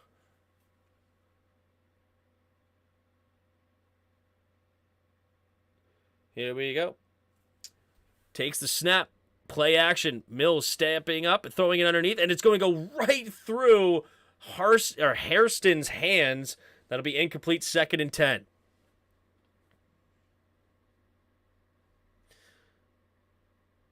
OBJ's in the same camp as Ocho Cinco. Ocho Cinco, I think, had a bit longer prime than OBJ did, but I could see what you're saying. But isn't Chad in the Hall? Is Chad Ochocinco not in the Hall of Fame? I thought Chad Ochocinco was in the Hall of Fame. I could be wrong. Maybe I'm making that up in my head. 3 receivers to the left. Takes a snap, drops back. Steps over to his left side, going deep, has a man, and it's going to be caught by Dorsett. Dorsett making a great catch with a safety coming and making a hit at the same time. You talking a lot over there? Ruby talking. She's talking to me. Heineke in the Hall of Fame. Hashtag fact check true. Does he make that catch? They got it rid of. They do call the snap anyway. Dameon Pierce will run it for a gain of 7. 1st and 10. The hallway of fame.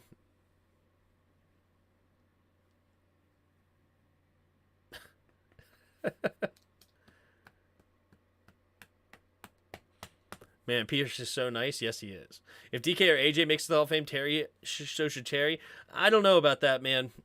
I mean, I don't think DK is a Hall of Famer. Takes a snap. Mills throwing it to the left side, and it'll be caught here for the 21-yard line. And the Texans, they're not dead yet here. They're only down by 12. They're driving up to the 21-yard line. Can they get a touchdown here? Do you think Dak Prescott will make the Hall of Fame? Absolutely not. Just curious, do you have any cats or only a dog? I only have one pet.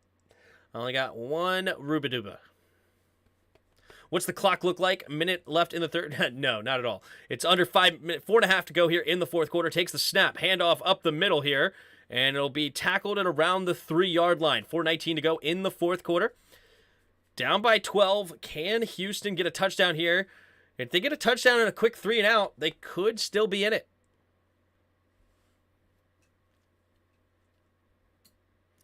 They should Joe Jacoby in the Hall of Fame. Agreed.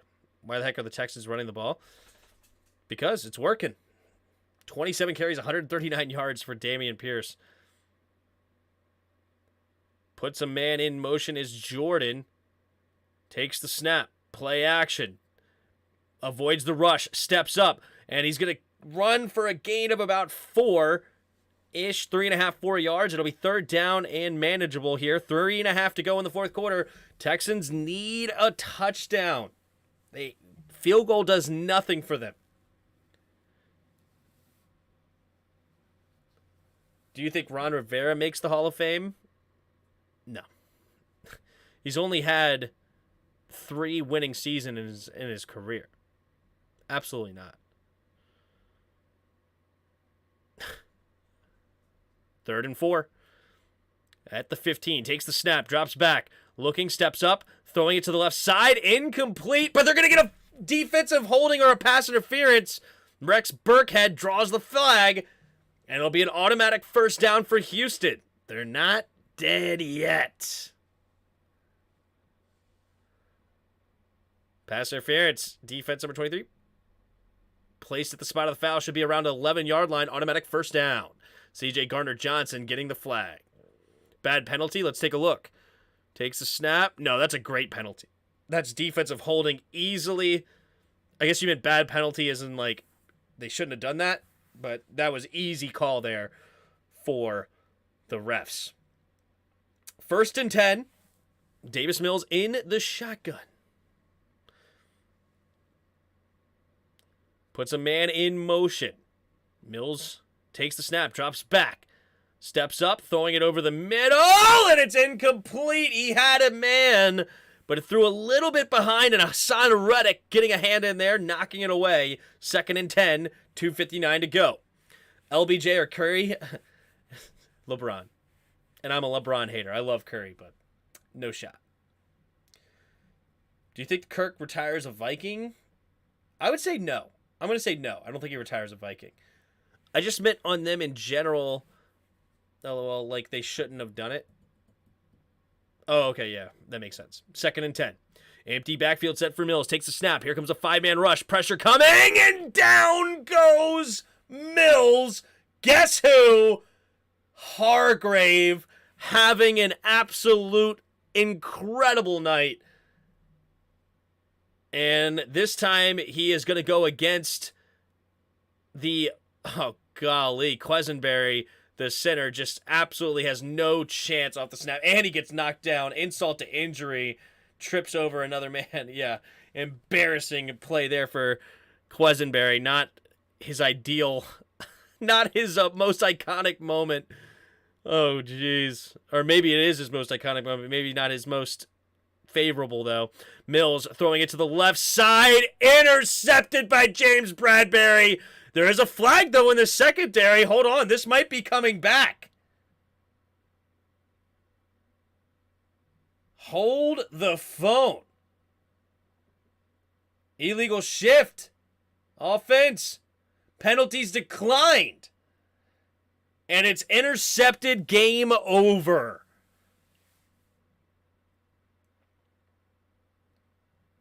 Cousins is a shoo-in for the starting Colts job in a few years. They loved washed up over the hill late 30s QBs who does deserve a contract.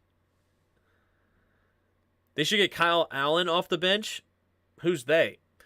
Davis Mills has played really good tonight. He tried to force it there at the end, but overall he's played really good. I mean, he's not great, don't get me wrong, but he's on a terrible team.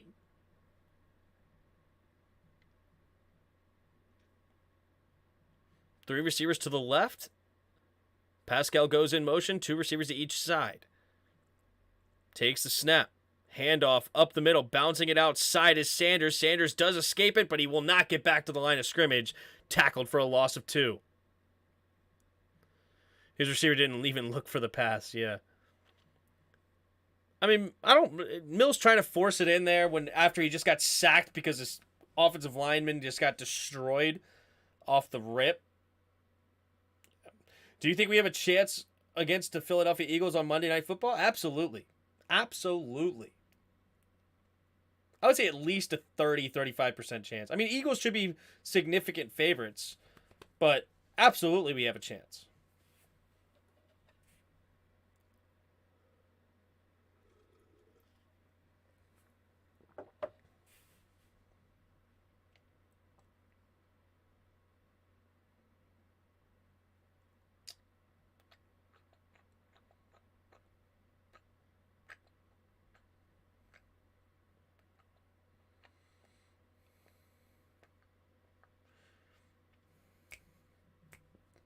(29-17). We hit the 2-minute warning. Jalen Hurts, 20 for 26, 241 yards and 2 touchdowns. Another really good day from him. Miles Sanders, 17 carries, 93 yards and a touchdown. Talk about having a day. Will we beat Philly on Monday night, guys? That is the real question. Here we go. 3 receivers to the right. Now one goes in motion to the left. It's A.J. Brown in motion. Takes the snap, play action. They're going to swing it to Brown immediately in the flat, and Brown is going to stay on his feet somehow, but he still only gets back to the original line of scrimmage. 3rd and 10 coming up for the Eagles. Texans will use their timeout. 2 timeouts left. Not giving up on this game, but the game is all but over.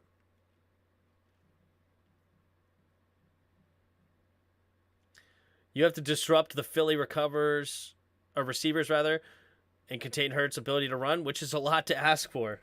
All while not letting Sanders get loose either. I mean, the Eagles are a really good football team. There's a reason they're like number 2 in the power rankings. But honestly, the Texans played really strong tonight. You know, they're a really bad football team. But honestly, I don't mind what Lovie Smith is doing with this team. He's playing it smart. You know, they have a really good rookie running back. They're starting to build the team from the ground up. They got Stingley. They got Petrie. They got Kenyon Green. They had a decent draft. You know, they just got to... They're going to continue to look to build this roster. And honestly, I wouldn't hate them if they built this roster around Davis Mills. You know, go for like a Will Anderson in the draft instead of one of these quarterbacks. Dallas Goedert's going to get the first down out of bounds.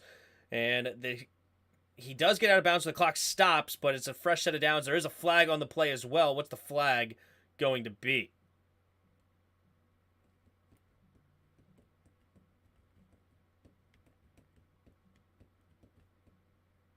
Ooh, ineligible man downfield, offense number 68, so they'll repeat third down. Mulata gets called for the penalty.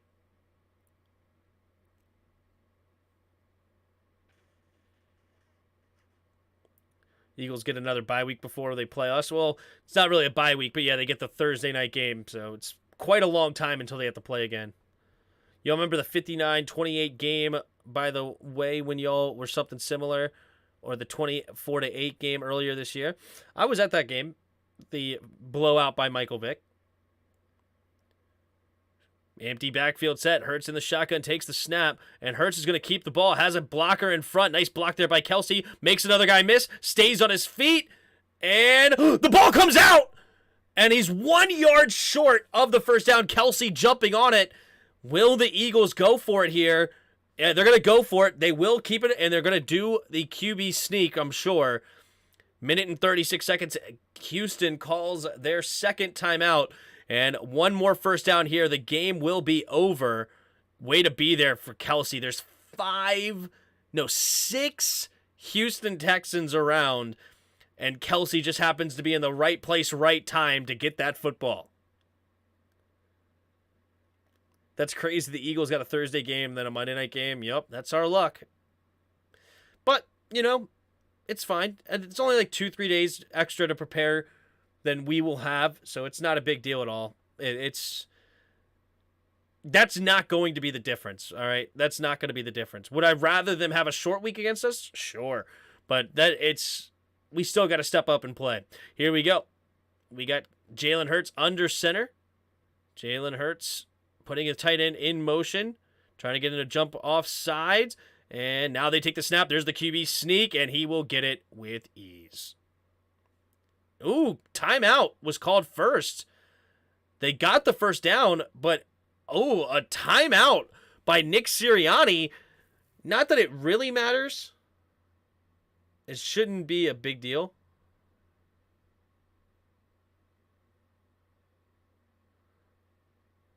And they do call the timeout right ahead. Minute and 36 seconds. Will they do another QB sneak? Holy crap, Hare. Who is that Samoan? Are you talking about Jason Kelly? That's not a Samoan at all.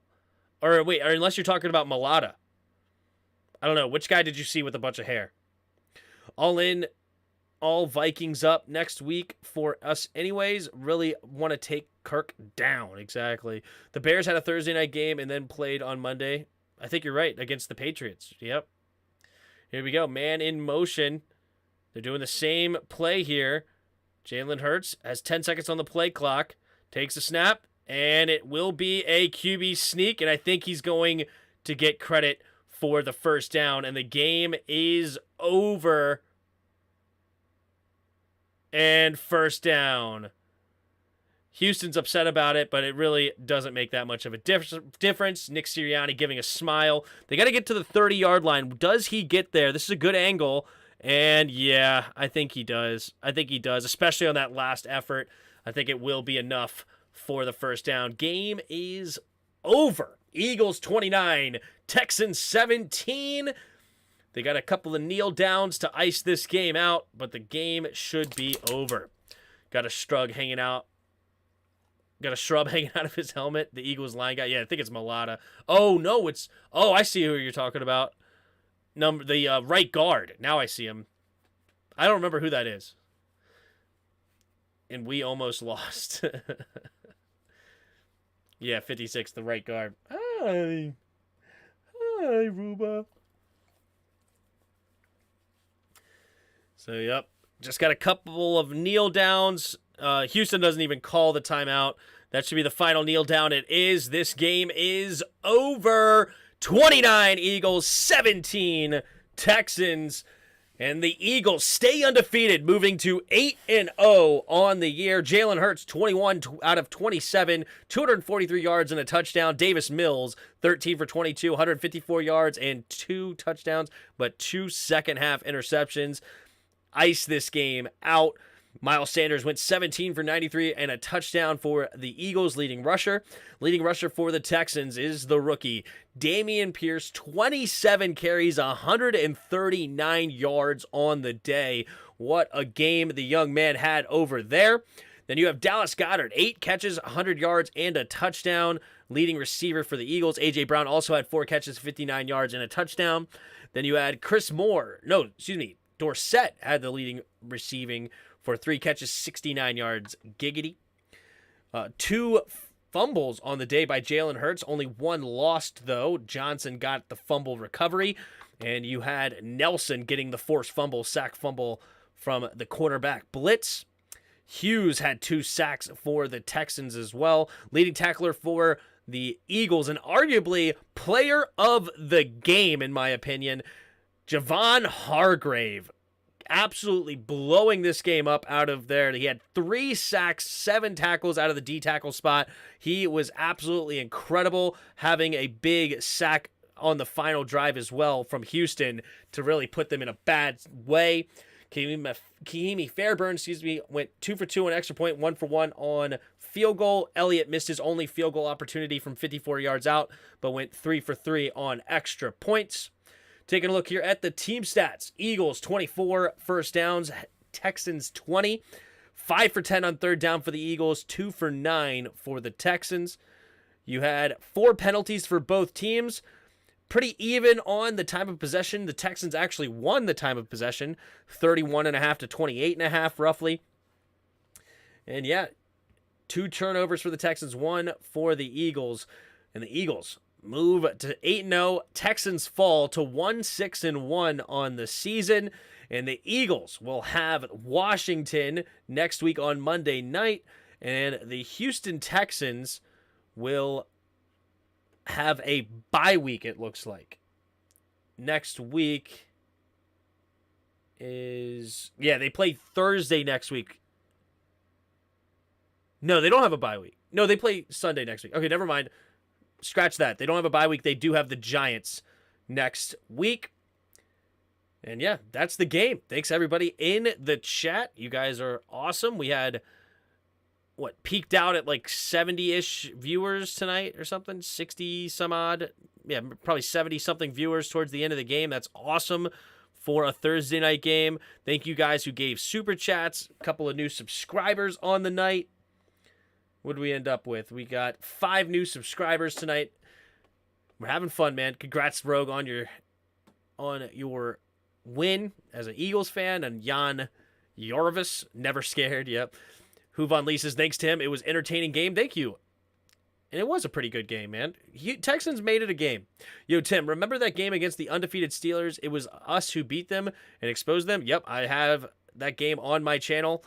And I actually have highlights from that game of me, of how excited I was. So if you want to look up that play-by-play, that was a fun... That was my original most fun moment. Like, that was when I realized how much fun I had doing the play-by-plays. Honestly, that game was pretty special in my time on YouTube. There's a reason they play the games. Exactly.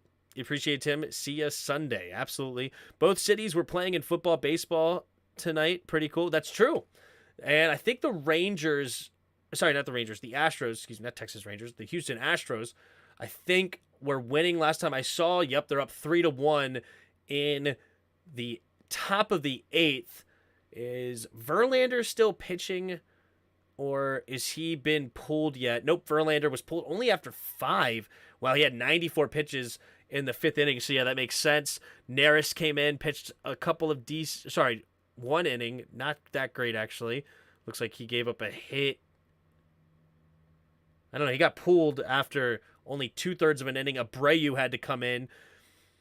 We'll see who pitches to close this one out. I know they have a really good closer in Presley, but they also have another guy. His name's escaping me right now. Montero, who pitches pretty well out of the bullpen. Noah Syndergaard did not have a great... Oh, he got pulled early today. Only pitched 3 innings, gave up 2 runs. Yikes. That's interesting. 4 strikes. So neither pitcher really having all that great of a night, but it is only 3-1 in the top of the 8th. Still a lot of baseball left in that sense. The Phillies will have 2 more innings. I don't know where they are in the rotation here. If we go to play-by-play, who was the last batter? It was Harper that popped out to third. So after Harper, they're going to start in the middle of their lineup at Castellanos. So not the ideal situation, but they could get around to the top of the inning if they can get a rally going.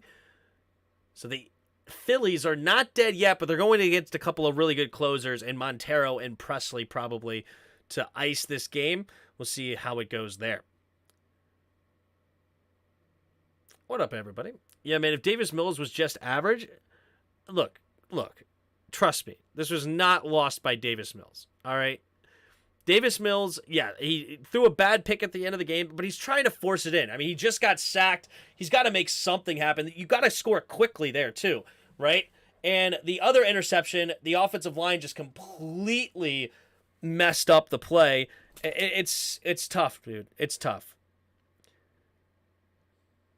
I wonder if the 76ers and the Rockets play each other. That's interesting. Dude's progression is more of a regression. I just disagree.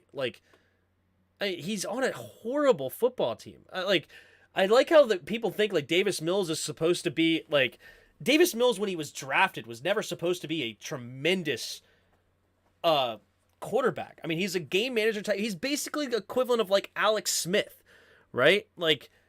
He's an Alex Smith type quarterback. He needs a good team around him.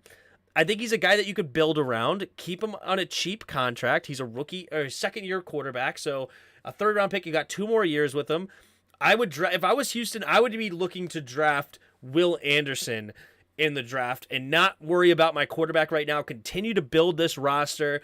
I would not go unless you really are sold on a quarterback that could change it. Maybe. But I think Will Anderson would be the best move, in my opinion. Keep Davis Mills. He's shown that he can play at this level. Continue to build a team. You got Dameon Pierce. Give him some more offensive linemen. I like the way the Texans are starting to try to build this team. They're going to need a lot of time. They were a horrible team last year with Lovie Smith coming as a new head coach. They were the worst team in the league, and it wasn't even close. Literally, PFF basically trolled them on the draft thing of all right, positions of need. And, they usually gave maybe 4 or 5 positions that each team need, maybe a couple less for the good teams. They literally put on the Houston Texans every position or something along those lines. All positions are positions of need. It was crazy. So Mills threw 2 brutal INTs tonight, man. That's pretty much sealed the deal. Short fields that led to points. I mean, one of them was a pick in the end zone, so it wasn't a short field at all. The other one was a short field, and yeah, it was a bad interception. It wasn't great. And I'm never claiming that Davis Mills is a guy that's a top-notch quarterback by any stretch of the imagination. He's a game-managing quarterback, but he's got some mobility. He can throw a nice, accurate pass. Yeah, and he's got hardly any receivers. Literally, his number 1 receiver tonight is Philip Dorsett, and then his second receiver is Chris Moore. That is the worst receiving group, arguably, ever. Has somebody ever had worse receivers than Philip Dorsett, Chris Moore? I don't even know who this Johnson guy is. Quintoriano was his only guy that caught a touchdown. I mean, O.J. Howard has not been living up to his first-round pick status. Brevin Jordan only had 1 catch tonight. Camp, I don't even know who Camp is. Rex Burkhead. This is the worst receiving core I've ever seen. This is horrible. And people, what do you want out of Davis Mills? Who do you think you are? Or who do you think he is? Good night. If he could be more careful in the turnover department, we have a solid chance. He had to make something. He had to try to make something happen. I mean, you weren't going to beat the Eagles with him I mean, I don't know. I don't know exactly what you're expecting out of him. So, yeah. So you're saying the Texans are going to drop 50 on us? I mean, at least 38 probably pick. Doesn't matter how the Eagles... Doesn't matter. We know the Eagles' weaknesses. What up, Yin Yang? Next couple other losses. Let's do it. Got to run the football on the Eagles. I agree. Yet we rebounded and showed our strengths. The biggest threat to us is the Titans.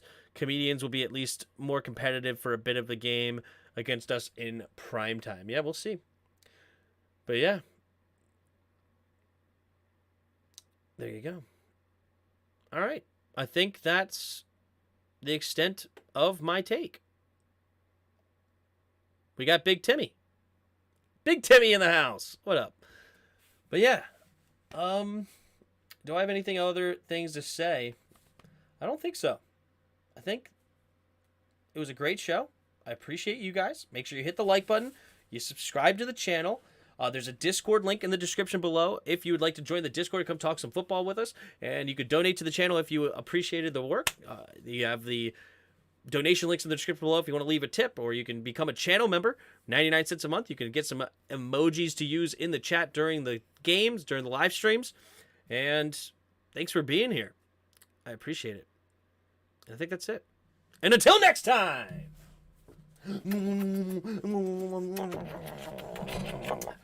Yes. Until next time. See ya!